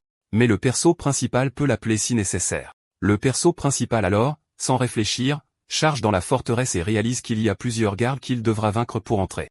Ils essaient de l'arrêter, mais le perso principal charge en avant à cheval en disant qu'un vrai viking n'a pas besoin de compter sur des attaques furtives.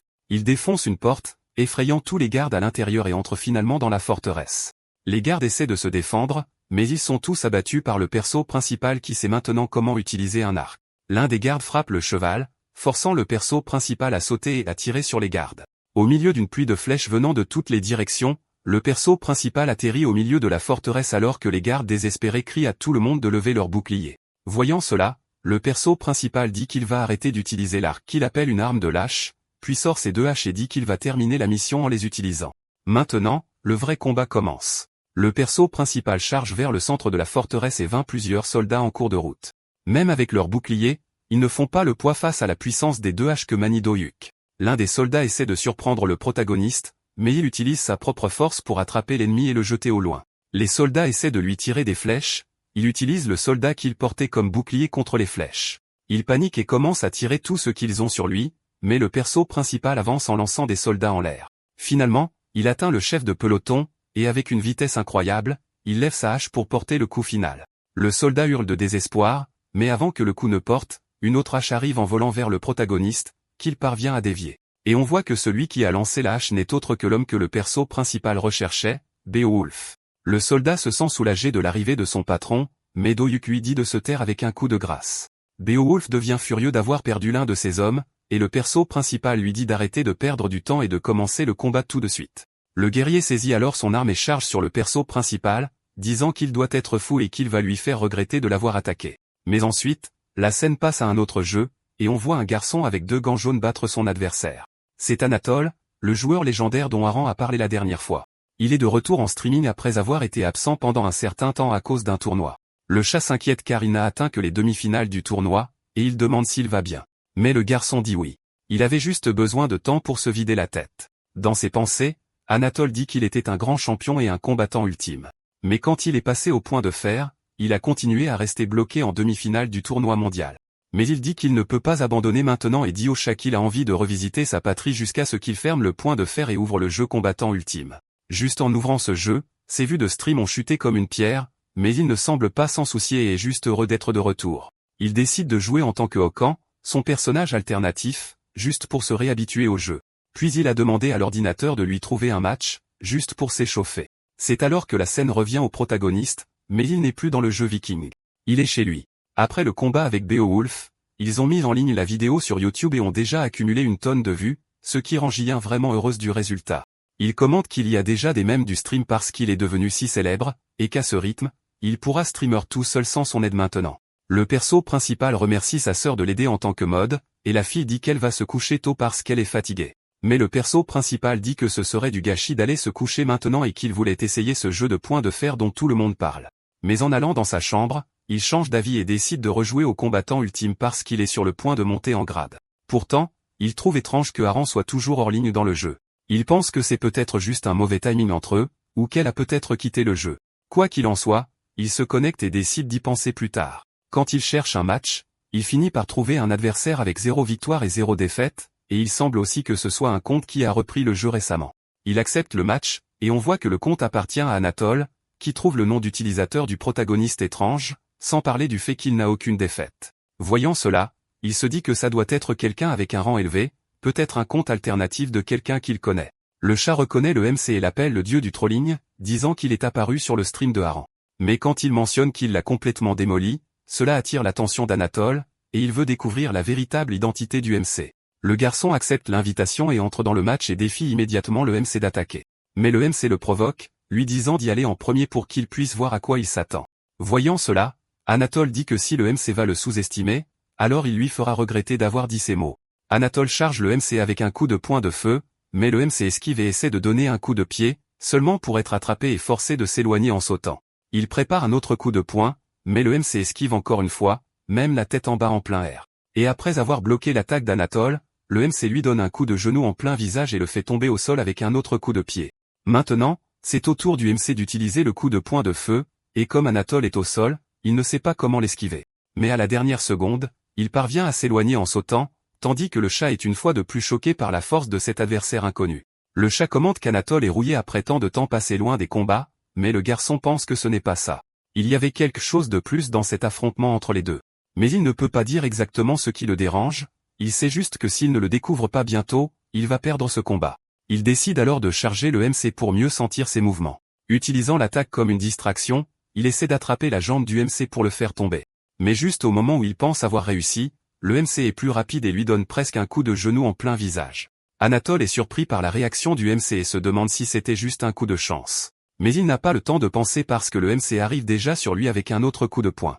Anatole fait de son mieux pour essayer de bloquer les attaques, mais à la fin, il reçoit un coup de genou dans le bras et un autre dans le visage, se demandant si le MC lit ses mouvements. Le garçon essaie différentes attaques, essayant de trouver un angle mort, mais aucune ne semble fonctionner, et il continue de se faire repousser. Le MC utilise une technique appelée montagne de fer, qui est habituellement utilisée dans le cadre d'un combo après un mouvement de préparation. Mais Anatole remarque qu'il a utilisé la technique directement sans aucune préparation, et cela demande beaucoup de compétences, car le timing doit être très précis, sinon elle ne fera pas beaucoup de dégâts. Le MC continue de réagir à tous les mouvements d'Anatole et charge le garçon en utilisant une autre technique appelée posture de la flamme rouge. Anatole explique que c'est une technique qui empêche l'adversaire de s'échapper et qui est suivie d'un finisseur extrêmement puissant, mais il n'est pas bon de l'utiliser à courte portée. Pensant que c'était une erreur du MC, Anatole essaie de profiter de l'occasion car l'animation de la technique ne peut pas être annulée une fois activée. Il se prépare à la synchroniser juste à temps pour esquiver le mouvement et se prépare à frapper lorsque le MC devient incapable de bouger. Mais juste au moment où il pensait avoir le combat en poche, le MC change la trajectoire du mouvement à la dernière seconde et frappe le garçon avec un coup direct. Et c'est à ce moment-là qu'Anatole réalise ce qui le dérangeait. Puisque pour changer la trajectoire de la technique, il faut le faire manuellement. Au milieu d'une rafale de coups de poing du protagoniste, Anatole réalise que le MC jouait en mode réalité, ce qui signifie qu'il n'utilisait pas les fonctionnalités d'assistance du jeu pour activer les capacités. Le combat se termine par la victoire du protagoniste qui complimente le garçon en disant qu'il s'est très bien débrouillé. Le garçon n'arrive pas à croire ce qui vient de se passer et comment il est possible pour quelqu'un de se battre sans utiliser l'assistance du système, alors il demande une revanche pour le confirmer. Le MC accepte, et encore une fois, ils se battent avec Dodio qui sort victorieux, à la surprise de personne. Le garçon est allongé sur le sol et le MC a encore l'audace de dire que c'était un match très serré. Mais il n'abandonne pas et demande au protagoniste une autre revanche, et après 5 matchs où le MC les a tous gagnés, Doyuk dit que ça suffit pour aujourd'hui, et cette fois le garçon est d'accord. Doyuk réalise qu'il n'a besoin que d'une victoire de plus pour atteindre le classement au-delà du paradis, et là, il aura enfin des adversaires à son niveau. Mais il craint que ses spectateurs ne découvrent qu'il joue à un autre jeu hors stream, surtout un jeu dépassé. Il décide donc qu'il va garder son identité cachée et ne la révélera qu'une fois qu'il aura atteint le plus haut rang dans Ultimate Fighter. Et maintenant, nous comprenons pourquoi Aran pensait qu'il avait changé de nom. Il avait en fait activé un système pour garder son compte privé. Il pourrait changer son apparence, mais décide de garder celle qu'il a maintenant et se dit que c'est peut-être le bon moment pour essayer Iron Fist puisque c'est un jeu plus populaire. Mais avant cela, il décide d'ajouter Anatole et lui envoie un message d'encouragement. Le système d'Anatole notifie à l'homme qu'il a un nouveau message de quelqu'un disant qu'il a du talent et qu'il a envoyé une demande d'amis pour rejouer. Les personnes qui regardent actuellement ont dépassé les 20 000 et commentent qu'il doit accepter la demande d'amis, disant qu'il a vraiment du talent. L'homme riant maladroitement dit qu'il n'aurait jamais pensé entendre ça, surtout pas dans ce jeu. Quelqu'un demande à l'homme s'il a une idée de qui c'était, et l'homme dit, honnêtement, il n'en a aucune idée. Juste après, il affiche un écran montrant le combat et leur dit de faire une analyse, en pointant le moment du coup de pied. Les gens dans le chat disent que c'est vraiment impressionnant que l'adversaire ait réussi à donner ce coup de pied sans aucune assistance, que l'autre gars était vraiment bon. Toujours en train de regarder le combat, il pense que ce n'est pas que ça. Chaque mouvement de cet homme semblait être fait sans assistance, et que si le chat le savait, il perdrait la tête. Il pense qu'il croyait avoir déjà découvert tout ce qu'il y avait à apprendre dans ce jeu, mais il semble qu'il y ait encore plus à maîtriser. C'est peut-être pour ça qu'il a des problèmes avec Iron Fist ces derniers temps. Peut-être que les réponses à ces questions sont là. L'homme met alors fin au stream et dit à son chat que c'est assez d'analyse du combat pour le moment.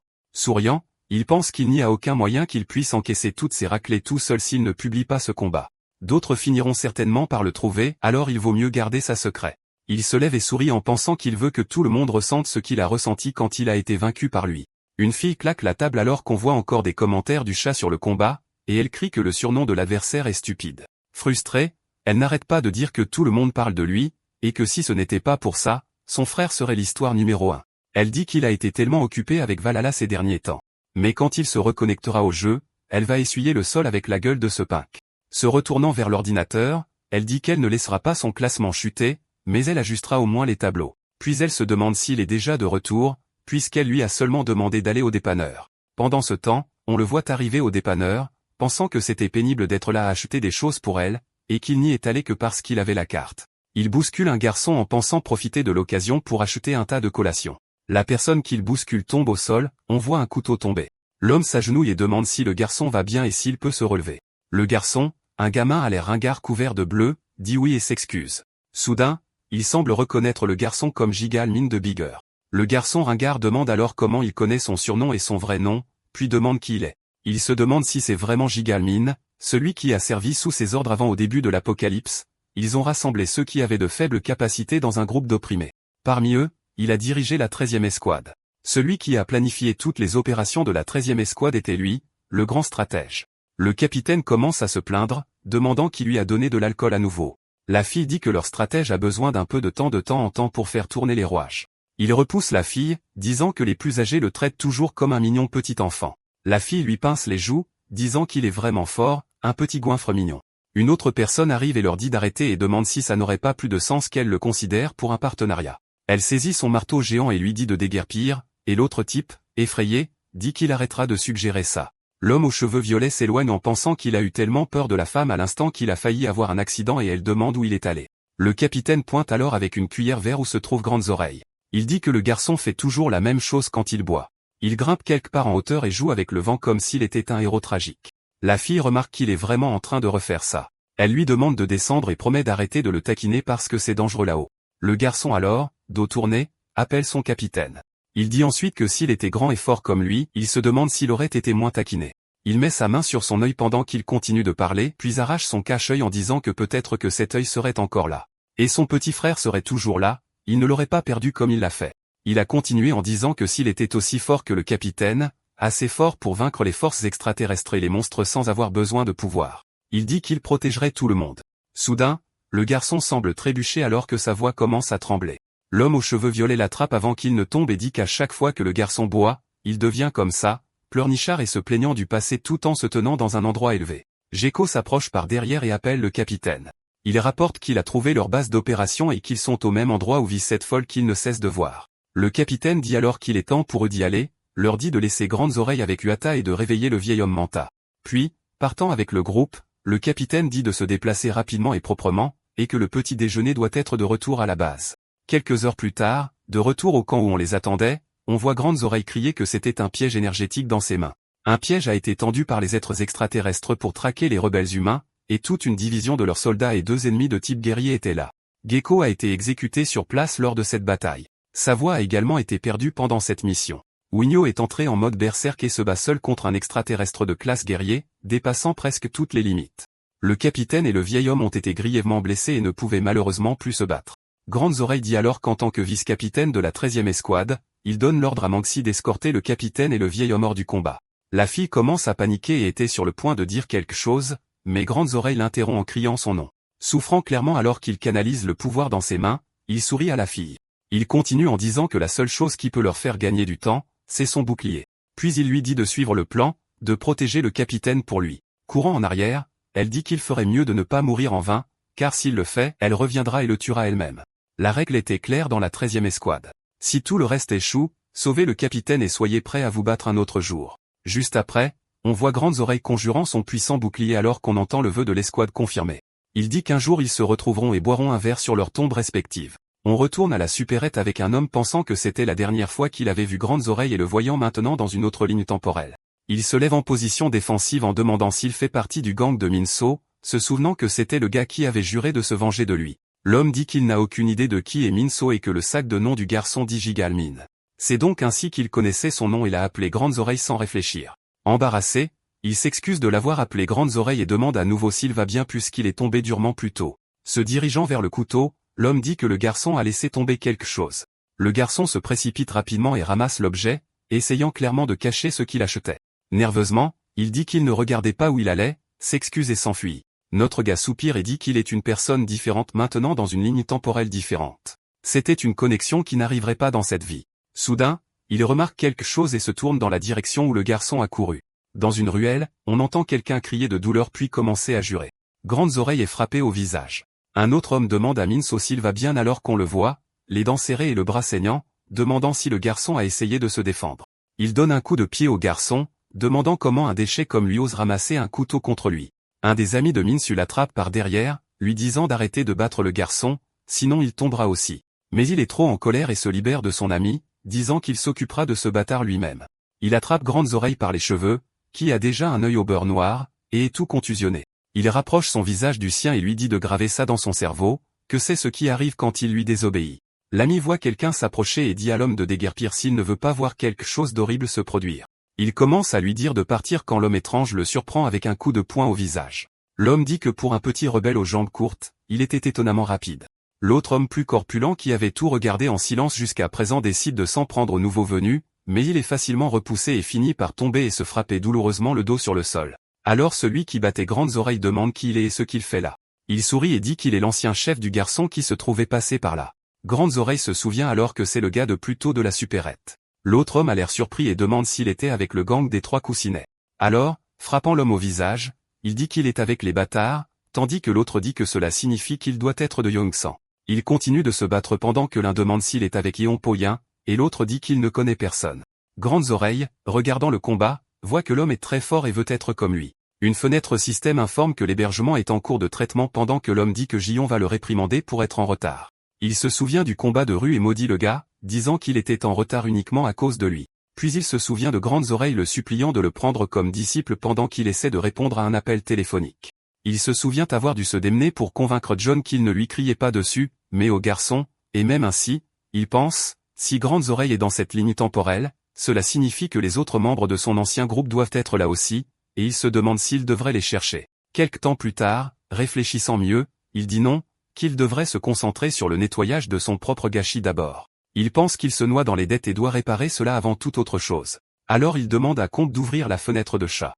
Les gens dans le chat commencent à apparaître, demandant si au moins une fois il commencera le stream à l'heure. Le chat dit qu'il aurait dû passer en direct hier, qu'il aurait facilement été numéro 1, et il dit qu'il a entendu dire que son clip a atteint le top 2.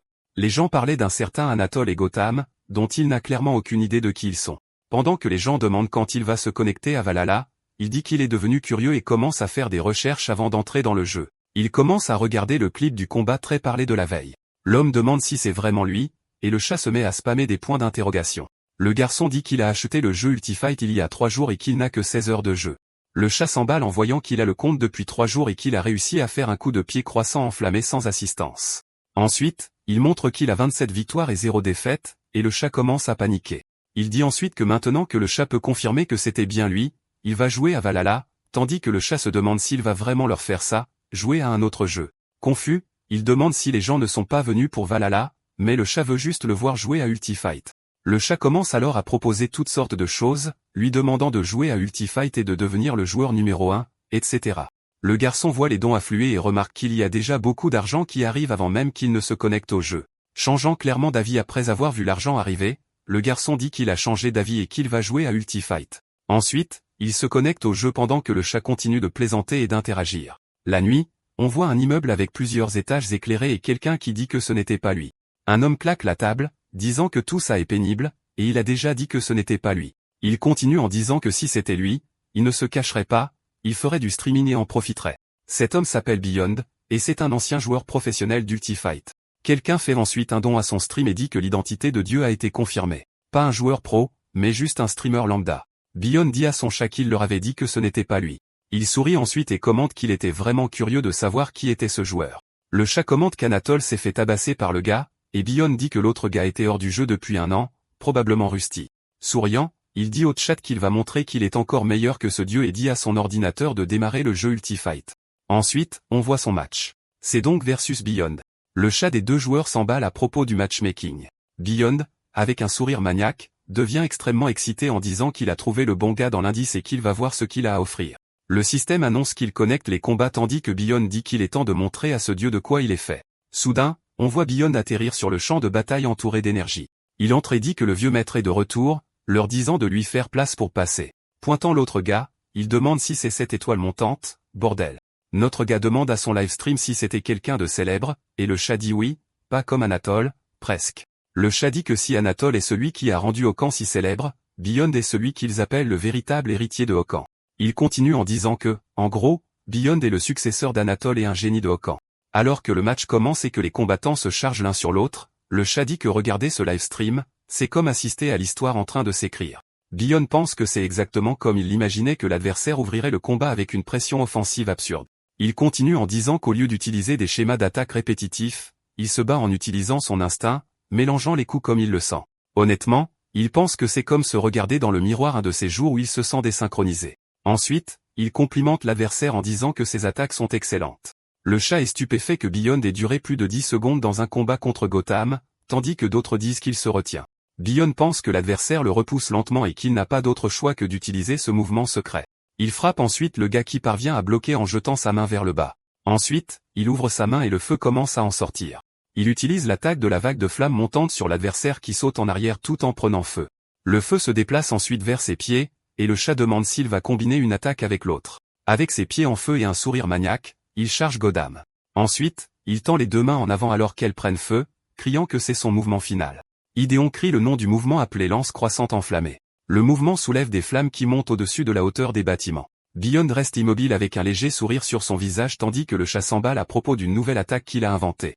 En regardant la blessure sur son bras, il pense qu'il ne peut utiliser ce mouvement qu'une seule fois par match au maximum. Souriant, il dit que ce match sera définitivement sa victoire, mais on voit l'adversaire avec le poing enflammé au-dessus de lui. Le chat se lamente alors qu'il n'a pas encore gagné, et il réalise enfin que l'adversaire est derrière lui. Beyond parvient à peine à esquiver alors que Gotham descend avec son attaque enflammée. Il demande alors comment l'adversaire tient encore debout. L'adversaire dit que grâce à lui, il a appris quelque chose de nouveau et a réussi à esquiver l'attaque à l'intérieur de la vague de flammes cramoisies. Il a dit que c'était impossible parce qu'il avait passé des mois à développer ce mouvement, et l'adversaire a dit qu'il l'avait copié après l'avoir vu une seule fois. Gotham dit que ce n'était pas si difficile de neutraliser son attaque de lance en utilisant la vague de flammes cramoisies. Ensuite, il a utilisé le recul, le croissant enflammé, a donné un coup de pied pour se téléporter hors de là, tandis que Beyond lui dit de dire quelque chose qui ait du sens.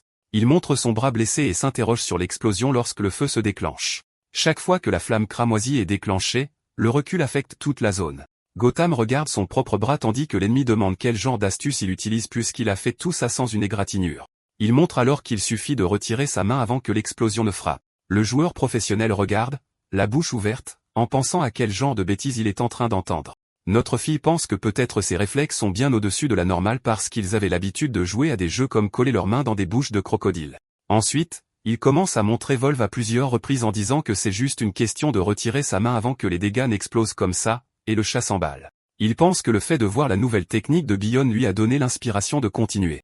Un adversaire se met alors en position d'attaque et dit qu'il va voir à quel point le nouveau mouvement de Gotham est vraiment fort. Avec des flammes tournoyant autour de lui, il charge Beyond en utilisant la ruée cramoisie, également créée par lui. Il pense alors que si l'homme vient vers lui comme ça, sa prochaine attaque doit être la lance, puisque c'est un mouvement en ligne droite. À mi-chemin, l'adversaire change et utilise un coup de pied normal au lieu de l'attaque de la lance, ce qui déroute Beyond. Soudain, le pied de l'ennemi commence à prendre feu. Il est pris au dépourvu par le fait qu'il s'agisse d'un coup de pied croissant enflammé et pense que s'il peut bloquer au moins une des attaques, il aura une chance de contre-attaquer. Mais le mouvement est encore plus surprenant. C'est un coup de pied ouragan croissant enflammé. L'attaque le frappe de plein fouet tandis que le gars maudit le jeu. La seconde suivante, le système annonce la victoire de Dieu sans prendre un seul coup. Le chat devient fou de sa victoire absurdement stupide contre un joueur professionnel. Beyond retourne dans sa chambre et lit le chat qui dit qu'ils ne peuvent pas croire qu'il vient de se faire perfect. Toujours frustré, il demande si l'adversaire veut faire un autre match tandis que le chat ne montre aucune pitié. L'adversaire sourit et dit que c'était amusant de se battre contre lui aussi. Ensuite, le joueur professionnel fait prendre feu à ses mains et dit qu'il va s'y remettre. Un certain temps passe, et on voit que le joueur professionnel a perdu 5 matchs de suite contre notre gars. Il retourne au lobby pendant que le chat continue de démolir le joueur professionnel. Notre gars tend la main pour l'aider à se relever, en disant que le triple saut qu'il a fait était vraiment cool, et qu'il a beaucoup appris de lui. Beyond dit que si le gars a appris quelque chose, alors ça en valait la peine. Notre héros dit que ses capacités basées sur le système sont vraiment cool et que l'adversaire ferait probablement un excellent chasseur. Le chat dit qu'il est immobile et qu'il charge probablement quelque chose, tandis que d'autres se souviennent d'un commentaire sur une fille utilisant une épée. Alors qu'il se souvient de l'événement, il se dit qu'il essayait honnêtement de complimenter ses adversaires, mais le chat veut juste le chaos. Il demande ensuite au type si son nom est Beyond, et il confirme. Puis soudain, il pointe son doigt sur le garçon. Notre héros sourit et dit que l'adversaire a du talent. Il se met à rire en disant que c'était vraiment amusant, et qu'il espère le recroiser. Park Jid recommence à s'exciter, disant que c'est pour ça qu'il regarde le stream de Lee Do-hyuk. Dès qu'il retourne dans son lobby, les gens commencent immédiatement à lui demander de relancer une partie. Il jette un coup d'œil et voit que 12 048 personnes le regardent. Notre gars pense qu'il doit y avoir un bug parce que le nombre de spectateurs a augmenté, mais pas les récompenses de mission. Les gens dans le chat commencent à le taquiner, en l'appelant mercenaire, tandis que d'autres disent qu'il n'y a pas de mission disponible pour qu'il atteigne la première place. Une fois de plus, avec un enthousiasme renouvelé, il dit qu'il lance la recherche. Évidemment, la série de victoires de notre gars n'a cessé de croître, battant de nouveaux adversaires aussi facilement qu'il a battu les joueurs professionnels, en utilisant ses nouveaux mouvements et en apprenant d'autres en cours de route. Il a continué à gagner absolument tous les matchs qu'il a joués. Notre gars dit au chat qu'il devient de plus en plus difficile de trouver des matchs maintenant, et le chat dit que c'est parce qu'il a déjà battu tous les meilleurs joueurs. Il regarde la réaction du chat alors qu'un autre streamer met fin à son live avec une excuse bidon et pense que c'est probablement le mieux qu'il aura aujourd'hui. Soudain, le système annonce qu'un match a été trouvé. Quelqu'un apparaît alors en disant que ce soir, il est venu après le type qui a vaincu Anatole. Donc, si vous vous êtes connecté au serveur coréen, un homme aux cheveux roux court sourit à notre héros, son nom est Wolfgang Shuki. Notre gars remarque que l'homme est japonais, et le chat transforme soudainement ça en match Corée-Japon. Quelqu'un dans le chat dit qu'il est célèbre au Japon et qu'il a déjà remporté 2 championnats du monde, prouvant qu'il est bon à la fois à Iron Fist et à Ultifight. Notre gars a ensuite demandé au système d'activer le mode de traduction instantanée. L'adversaire demande s'il était celui qui avait vaincu le célèbre Anatole et dit qu'il sera le premier à vaincre ce mystérieux maître coréen. Les gens sur le livestream de notre héros sont impatients de voir la réaction des Japonais quand ce type se fera démolir. Les gens demandent ensuite s'il jouera un jour avec un autre personnage, et il dit que puisqu'ils l'ont mentionné, peut-être qu'il changera pour ce match. Le livestream commence à suggérer plusieurs noms pour lui, mais il pointe du doigt l'adversaire et dit qu'il veut jouer avec celui-là. Tout le monde est alors surpris de voir qu'il a choisi le même personnage que le joueur japonais, un maître de ce personnage, utilise. Quelqu'un a alors demandé à notre héros s'il avait déjà joué avec ce personnage auparavant, et il a dit que non, qu'il allait juste s'y habituer en jouant. Le joueur japonais demande alors s'il a vraiment choisi ce personnage contre lui, puis demande s'il a déjà entendu parler de Gunkata. L'adversaire explique que tout le monde finit par choisir Wolfgang juste parce qu'il utilise des armes à feu, mais ne réalise pas que ces armes sont très faibles et facilement bloquées. Même si vous êtes touché plusieurs fois par ces tirs, votre barre de PV bouge à peine, et c'est pourquoi les joueurs pensent que Wolfgang est un mauvais personnage. Il continue en disant que ce n'est qu'un jugement erroné parce que le personnage n'a pas été fait pour les attaques à distance. Il a été conçu pour le combat rapproché en utilisant le Gunkata, et celui qu'il a réalisé plus vite que quiconque était Imsuki. Il continue ensuite en disant qu'il était celui qui dominait le championnat du monde avec ce personnage et suggère à l'autre gars de changer de personnage maintenant. Notre garçon dit alors que ça va, et qu'il veut essayer ce personnage. Le joueur japonais dit alors que si l'autre insiste, il montrera la différence de compétence entre les deux.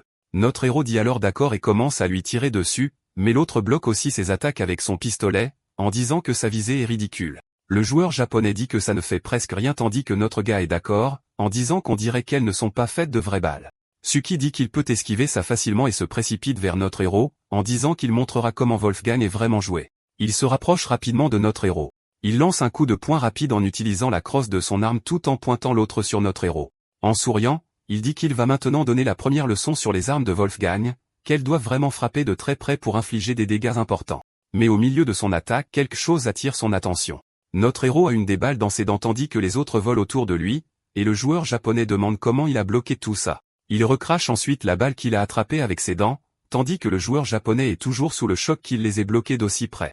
Le joueur japonais dit alors qu'il a vraiment de bons réflexes, mais que le vrai combat commence maintenant. Il dit qu'il va maintenant enseigner la deuxième leçon sur le Gunkata.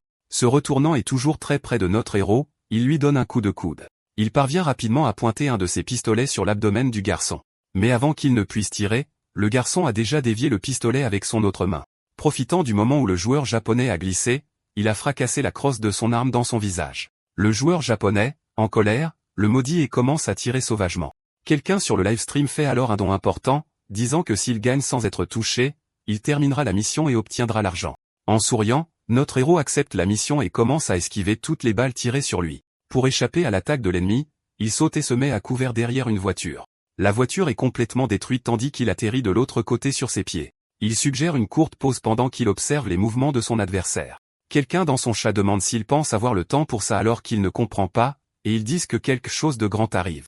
Ils expliquent ensuite que le tir rapide n'est pas seulement pour épingler, c'est pour préparer le prochain mouvement, qui est l'arme éclair de Wolfgang, sa capacité la plus puissante. Notre héros pose alors son pied sur la portière de la voiture et la pousse vers l'adversaire. L'adversaire, qui chargeait son arme éclair, voit une voiture arriver sur lui. Après l'avoir chargée, il crie à notre garçon d'aller en enfer. Le tir tranche la voiture en deux, faisant une forte explosion et un énorme impact. Notre garçon profite de la distraction causée par la voiture pour se déplacer derrière l'adversaire. Alors que le joueur japonais dit que la trajectoire du tir était fausse à cause de la voiture, il regarde sur le côté et voit notre protagoniste. Il donne alors un coup au visage du joueur japonais. L'adversaire se plaint d'avoir été frappé à l'oreille, mais notre protagoniste ne s'arrête pas, donnant un autre coup au visage de l'adversaire. Le joueur japonais tombe au sol, laissant tomber son arme. Alors qu'il essaie de se relever, il trouve l'arme de notre héros pointée directement sur son front. Il commence à charger le puissant tir de l'arme éclair et le remercie pour la leçon. Le joueur japonais crie alors de frustration alors que nous sommes témoins de la grande puissance de l'arme éclair de notre héros. Nous voyons une femme se lever de son ordinateur, impressionnée, disant à tout le monde de regarder. Elle dit que le garçon n'avait clairement aucune maîtrise de Wolfgang, mais a quand même réussi à utiliser une variante de Gan Kata que Suki avait utilisée dans des matchs précédents.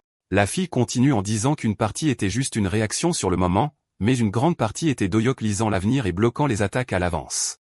Son chat demande alors si elle est la même personne qui le critiquait il y a quelque temps, et elle répond que c'était il y a longtemps et qu'il faut juste continuer à regarder. Le lendemain, les gens dans le chat sont excités et impatients de voir plus de son gameplay, disant que ça leur manque. Le garçon pense alors qu'il devrait continuer à jouer, mais seulement après avoir vaincu tous les meilleurs joueurs et challengers. Il dit que même battre des joueurs professionnels ne l'excite plus, et que son public commence à stagner. Se souvenant de la scène du tir de foudre, il dit que c'était peut-être le véritable sommet, et qu'un jeu qui se termine est vraiment terminé. Il pense alors qu'il est peut-être temps d'essayer quelque chose de nouveau. Peut-être qu'il va essayer ce truc de point de fer. Mais il se souvient aussi qu'un autre jeu sort bientôt et pense qu'il y a une place spéciale pour les petits streamers comme lui pour entrer dans EVO. Il commence alors à chercher sur internet ce qu'il doit faire pour s'inscrire. Avant qu'il ne puisse continuer à chercher, une nouvelle histoire apparaît sur son écran. Puis il se demande si c'est vraiment Kavana. Il se souvient que c'est celui qui est resté avec lui jusqu'à la fin de sa vie passée, l'empereur dragon de la destruction, Kavana. Remontant dans le temps, il se souvient de la première rencontre avec l'un des nouveaux héros qui formerait la résistance humaine finale. Puis, dans le hall des héros, un monument magique créé, il rencontre le dragon qui lui demande s'il est celui qu'on appelle l'Idoyuk. Il a demandé si c'était ce gamin fragile qui avait vaincu Stillheart, l'un des candidats finaux les plus forts. Et si c'est le cas, il s'inquiète pour l'avenir de la résistance. Puis il suggère qu'il devrait vraiment prendre un moment pour évaluer si ce jeune garçon vaut tout ce battage médiatique. Un autre homme là-bas nommé Shen Tao, connu sous le nom de démon fou, propose de s'occuper du garçon en disant qu'il s'occupera de lui. Mais notre protagoniste dit qu'il ne sera pas intimidé. La fille derrière lui sourit et dit que ce ne sera pas nécessaire car Shen a été formé aux techniques ancestrales, et c'est pourquoi il a reçu ce surnom. L'homme se met en colère contre Alyssa et lui demande si elle faisait partie du groupe qui l'a aidé avec ça, et pourquoi elle rit toujours quand c'est mentionné. Un autre homme lui dit de se calmer car Elisa a dit qu'elle pourrait l'aider avec ça, mais il répond que ce n'était pas possible à cause des arts martiaux. Elle lui dit alors d'accepter simplement la situation et qu'une fois qu'il l'aura fait, la vie avancera. Puis le garçon blond lui sourit et lui dit de trouver sa joie dans les batailles.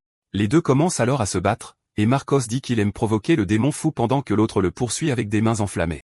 La fille dit que c'est de la folie, et qu'avant tout cela, il était connu comme le plus grand prodige de l'épée. Elle dit que c'est le hall des héros où les âmes des 9 héros reposeront pour toujours et l'accueille dans le sanctuaire des héros. Notre héros regarde la main tendue de la femme alors qu'elle l'accueille. Il l'ignore et dit que même ainsi, l'endroit ressemble à un énorme désordre pour être considéré comme la base de la résistance humaine. La femme retire alors sa main en réalisant qu'elle a été ignorée et dit que l'environnement est comme ça parce que tout le monde est tendu. Il demande pourquoi il serait tendu, étant le summum de tous les chasseurs, l'élite, ceux qui sont censés sauver le monde. La femme répète certaines des informations en disant qu'ils sont vraiment le sommet des héros, ceux qui doivent sauver le monde et tout ça, mais avant ça, ils ne sont encore que des humains, car ils portent le fardeau de toute l'humanité sur leurs épaules. Peut-être que c'est ainsi qu'ils gèrent ce moment ou même qu'ils essaient d'oublier le poids de ce fardeau. La femme poursuit en disant que s'il réussit ce test et finit par devenir l'un d'eux, il comprendra un peu ce que signifie porter le nom de la résistance, ce à quoi notre héros répond que, attendez, ce fardeau a été créé uniquement par la peur. Puis il crie que lui, l'Idoyuk, connu sous le nom de dieu de la guerre, sera le premier à anéantir la race dominante, qu'il les portera sur son dos. Il continue en demandant que le test commence tout de suite, et le dragon sourit alors et dit que c'est l'esprit qu'il aime. Soudain, avec l'air qui se réchauffe autour de lui et des ailes qui émergent de son dos, il dit qu'il verra s'il est vraiment tout ce qu'il prétend être.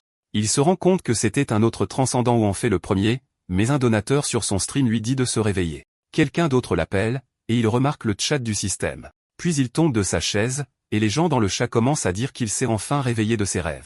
Il en profite pour s'étirer et s'excuse, disant qu'il s'est perdu, en rêvant d'un vieux souvenir.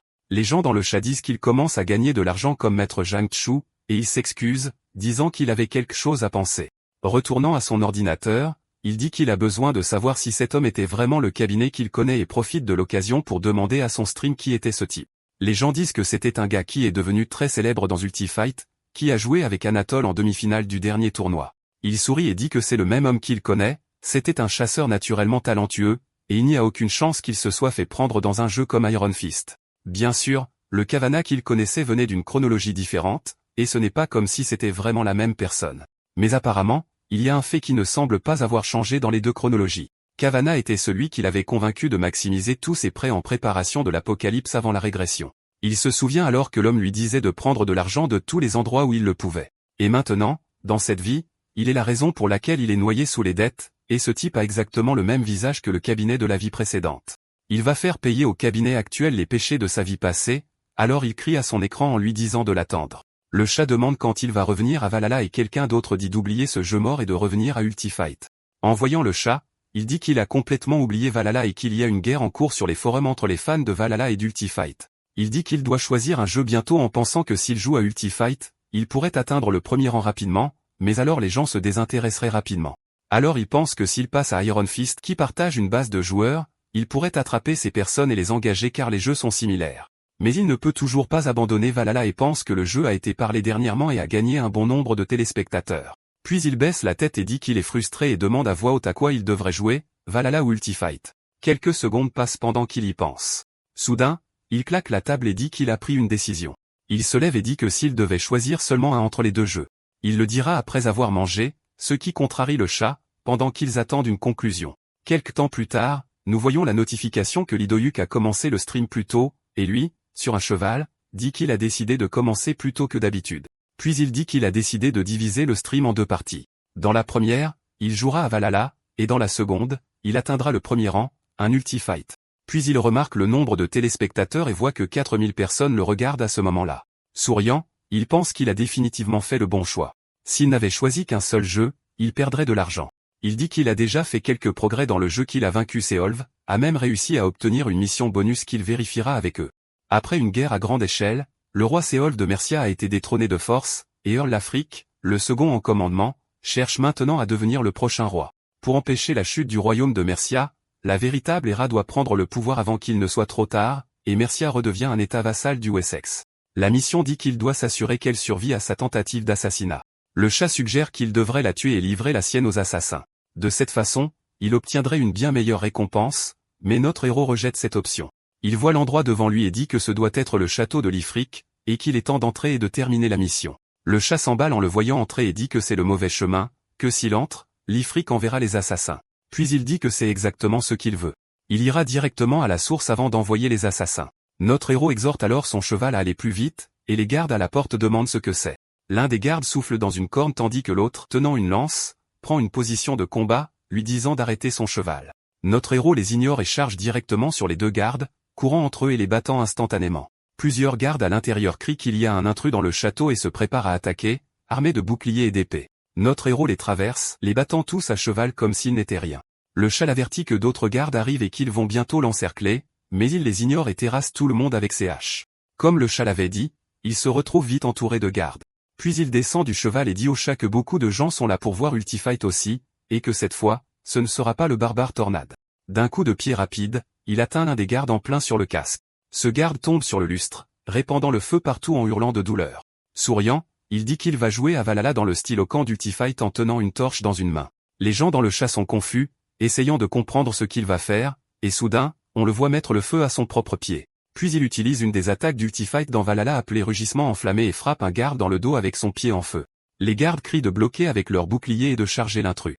Encore une fois, on voit le pied enflammé de notre héros tournoyer dans les airs. Puis il utilise un autre mouvement appelé tornade de feu et crée un énorme pilier de feu au milieu de la cour du château. Alors que les ennemis vaincus sont jetés de côté, le chat redevient fou, demandant ce qui se passe et comment il est capable de faire ces choses. Notre héros reprend son souffle après avoir détruit les gardes du château, tandis que le chat dans son livestream essaie toujours de comprendre tout ça. Tout le monde est curieux de savoir ce qui va se passer ensuite. Notre héros demande s'ils sont curieux de ces choses qui viennent de se passer, et tout le monde est d'accord. Puis il esquisse un large sourire et dit que s'ils veulent savoir, ils sauront.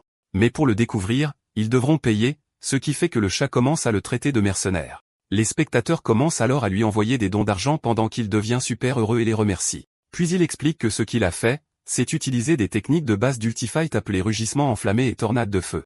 Puis il a renversé les brassereaux à proximité et simulé le feu créé par le rugissement enflammé avec ça. Et pendant qu'il était dans le feu, il a utilisé toutes ses compétences en arts martiaux pour éliminer rapidement les ennemis, tout en parlant alors qu'il ouvrait la porte. Les gardes derrière la porte crient qu'ils doivent l'empêcher d'atteindre les comptes et chargent notre héros. Notre héros prend alors une pause de combat et dit que pour sa prochaine attaque, il va surprendre tout le monde.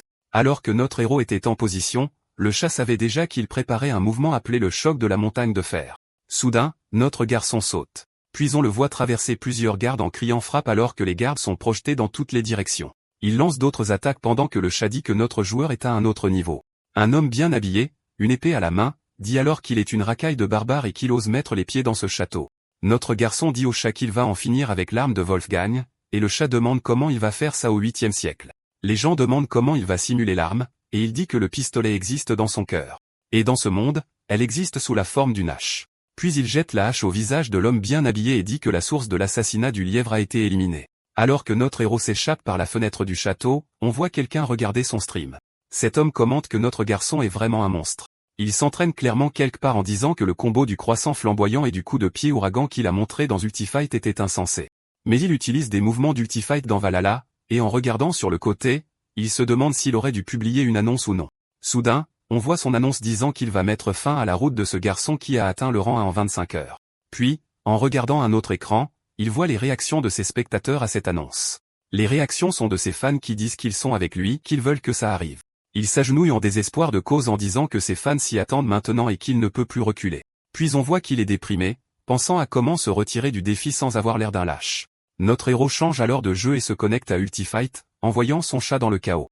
En voyant la réaction du livestream, il pense que ce jeu est vraiment en plein essor ces derniers temps. Il demande à son ordinateur à quelle distance il est du rang 1 à ce moment-là, et l'ordinateur dit qu'il vérifie les classements. Puis il montre le classement, disant qu'actuellement il est à la 5e place, le 2e est Beyond, et le 1er est Anatole.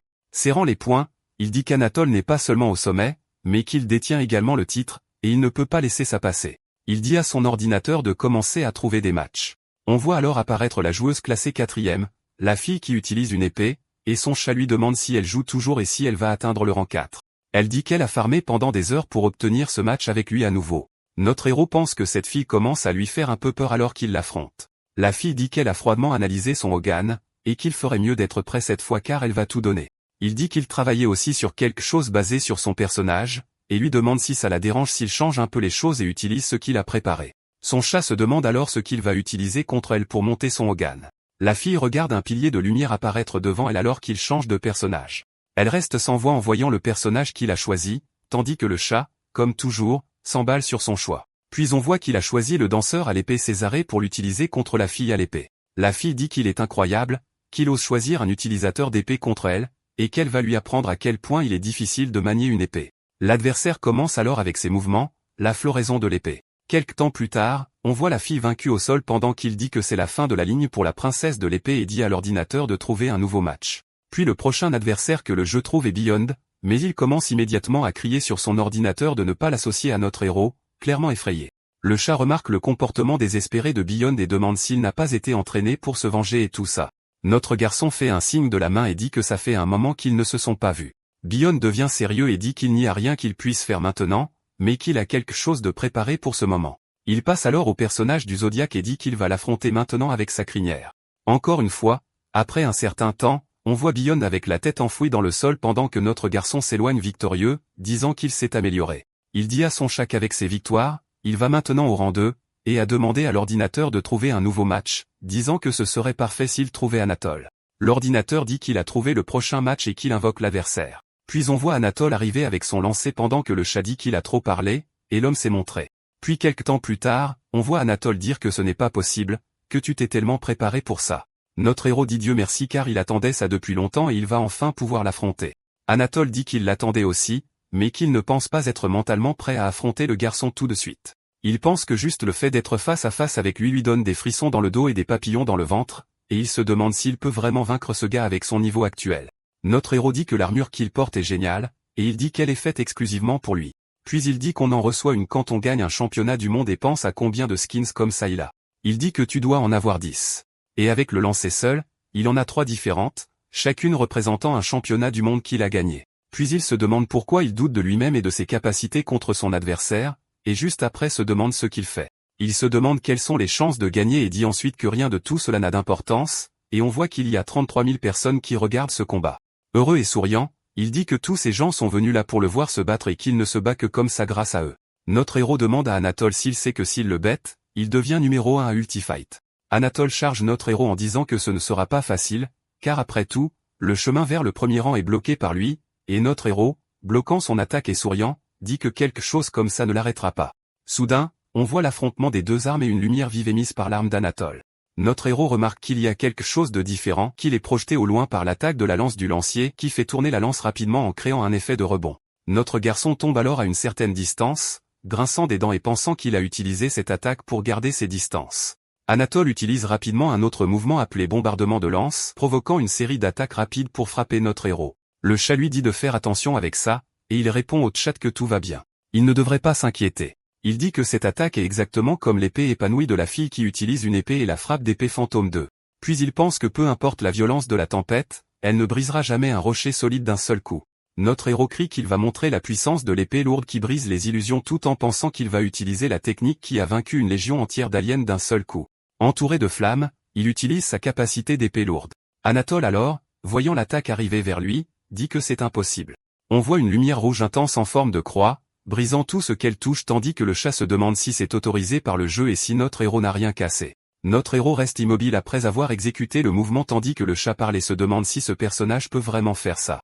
Souriant et lisant le chat, il dit oui. Il a essayé d'imiter l'ultime de Wolfing avec une épée. Il dit qu'au moins ce match était vraiment cool, tandis que le chat dit que ce qui était cool, c'était d'entendre les cris d'Anatole. Puis il revient en disant au garçon d'arrêter de parler parce qu'il commençait à préparer une contre-attaque. Notre héros dit au chat d'arrêter de le taquiner parce que normalement les gens ne penseraient même pas à contre-attaquer dans une situation de pression comme celle-là. Il dit qu'au moins Anatole a réussi à bouger un peu dans le combat, et à la fin dit qu'il a du talent. La foule s'emballe avec la phrase de notre héros et commence à se moquer d'Anatole comme des fous. Puisqu'il a vu l'homme figé dans une pose de statue, il dit qu'il ne se moque pas de lui, que c'est vraiment un compliment. Le système commence à restaurer l'arène qui a été complètement détruite par l'attaque de notre garçon pendant qu'il dit que dans cet esprit que le combat continue. Quelqu'un dans le chat a dit qu'il était devenu un sac de frappe mais Anatole leur dit de se taire et accepte son deuxième match. Pendant qu'il dit que cette fois il ne perdra pas si facilement, on voit une énorme explosion se produire au loin. Puis Anatole retombe en arrière dans son lobby, tandis que le chat dit que c'était un excellent travail de se faire battre si brutalement par Doyuk. Puis il lève les yeux et dit qu'il est vraiment bon à ce jeu. Le chat confirme qu'il a atteint le premier rang et a même mis 15 victoires d'avance, et il se demande pourquoi Anatole est au 8e rang maintenant. Il n'arrête pas de dire que sur les 15 dernières victoires de Doyuk, 10 étaient contre Anatole, qui se défend en disant que lors du dernier match, il a réussi 3 coups. Puis une nouvelle attire l'attention du garçon en disant que notre héros vise maintenant le jeu Iron Fist, voulant y devenir numéro 1 également. Le type demande alors à Anatole ce qu'il en pense, et où il pense que le garçon finira dans Iron Fist. Il pense que si quelqu'un lui avait posé cette question hier, il aurait dit que le garçon s'en sortirait bien. Mais maintenant, après l'avoir combattu, il ne sait pas quelle est la limite de puissance du garçon. Autant il a montré du talent pour le jeu dans Ultifight, Iron Fist est un jeu rempli de monstres comme lui. Il pense qu'un bon exemple est Cabnam, le talent fou d'Afrique du Nord qui a conquis les arènes mondiales du jeu la même année où il a commencé. Mais maintenant, voyant cette présence monstrueuse qu'il a ressentie lorsque le garçon l'a combattu, même si c'était dans ce jeu ou dans tout autre jeu populaire. Puis souriant, il dit à son stream qu'il aimerait voir jusqu'où le garçon ira seul. Dans un autre moment, notre héros commence son stream, et le chat semble surpris de le voir et demande s'il jouera à nouveau à Valhalla aujourd'hui. Notre garçon dit qu'il le jouera peut-être dans la deuxième partie du stream ce jour-là ou qu'il fera une pause complète. Le chat commence alors à s'exciter quand il demande s'il pourrait jouer à ce jeu, et il dit « oui ». Maintenant qu'il a atteint le premier rang dans Ultifight, le prochain sera le dernier jeu de combat sorti, Iron Fist, il jouera et tentera sa chance. Il dit à l'ordinateur de démarrer le jeu en définissant d'abord son surnom. L'ordinateur lui dit qu'il y a déjà 1773 personnes avec ce même surnom. Le chat s'emballe en disant qu'il y a déjà beaucoup de gens qui essaient de le copier. Puis il dit qu'il n'y a pas moyen d'y échapper. Il n'y a pas moyen d'éviter ce genre de choses, puis il dit à l'ordinateur de continuer comme ça quand même. L'ordinateur finit par lancer le nouveau jeu. La connexion à Iron Fist est terminée avec succès, et on voit notre héros avec une aura d'énergie autour de lui. Il se retrouve alors enfin à l'intérieur du jeu. Le système affiche une fenêtre lui demandant de choisir le mode de jeu, et on voit 3 options, hors ligne, mode histoire et en ligne. Il remarque qu'il y a un mode histoire et dit, Ultifight n'avait pas ça, et son chat lui demande s'il suivra ce mode. Le chat lui demande s'il suivra ce mode, et il demande ce que c'est quand le chat explique que c'est un mode secret à l'intérieur du mode histoire. Ni Anatole ni Beyond n'ont réussi à passer ce mode, et notre héros dit de laisser le mode histoire en attente pour l'instant qu'il jouera en mode en ligne comme un Ultifight. L'ordinateur dit qu'il a sélectionné le mode en ligne et commence à chercher son premier adversaire. Une tour de lumière rouge brille devant lui lorsque le premier adversaire est sélectionné. Le lendemain, la nouvelle se répand en disant que notre héros jouait à Iron Fist et avait déjà assuré 10 victoires consécutives. Puis on voit un garçon assis à son ordinateur se demandant pourquoi ils agissent de cette façon. Le garçon est Takuma, un joueur professionnel d'Iron Fist de l'équipe VSS, qui dit que même les meilleurs joueurs d'Ultifight ont du mal dans ce jeu et qu'ils en font tout un plat. Soudain, Beyond apparaît derrière lui et dit que dans ce cas, c'est vraiment une grosse affaire. Le garçon argumente qu'étant vraiment bon à un jeu, il y a toujours une courbe d'apprentissage lorsqu'on passe à un autre, et dans ce cas, les jeux sont assez différents. Mais les gens réagissent à lui comme si être bon à vélo signifiait la même chose que piloter un char, et Beyond demande s'il est sceptique. Il dit qu'il était sceptique à propos de ce garçon aussi au début.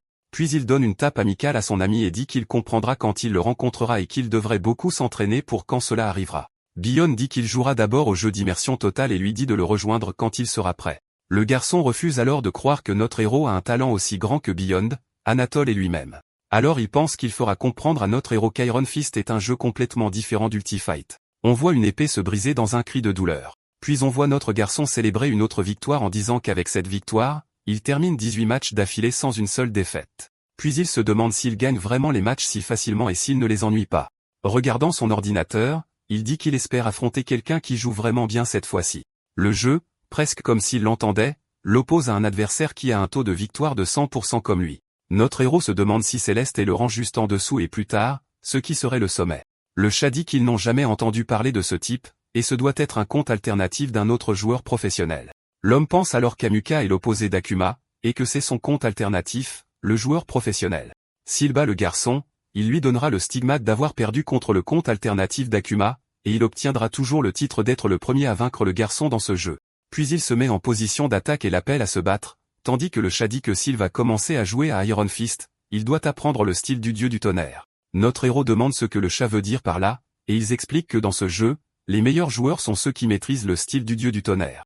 Les gens demandent s'il va vraiment avoir un round contre cette personne, et il se demande pourquoi pas. Puis il dit que pour absorber les techniques d'Amuka, il doit aussi apprendre cela.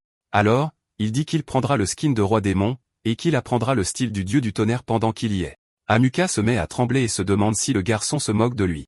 Notre héros dit que, bien sûr, il ne plaisante pas, qu'il a beaucoup à apprendre d'Amuka et l'appelle maître. Amuka dit alors qu'il se moque vraiment de lui, et notre garçon, en riant, dit qu'il est très perspicace d'avoir remarqué ça. Puis il dit que c'est comme ça qu'il attire son adversaire dans l'insouciance et juste après, il le frappe. Amuka esquive rapidement en utilisant une vitesse absurdement élevée. Il en profite ensuite et se déplace rapidement derrière notre garçon. Notre héros remarque et dit qu'il est vraiment très rapide. Puis il essaie à nouveau de porter un autre coup à Amuka, qui est très rapide et se replace derrière lui.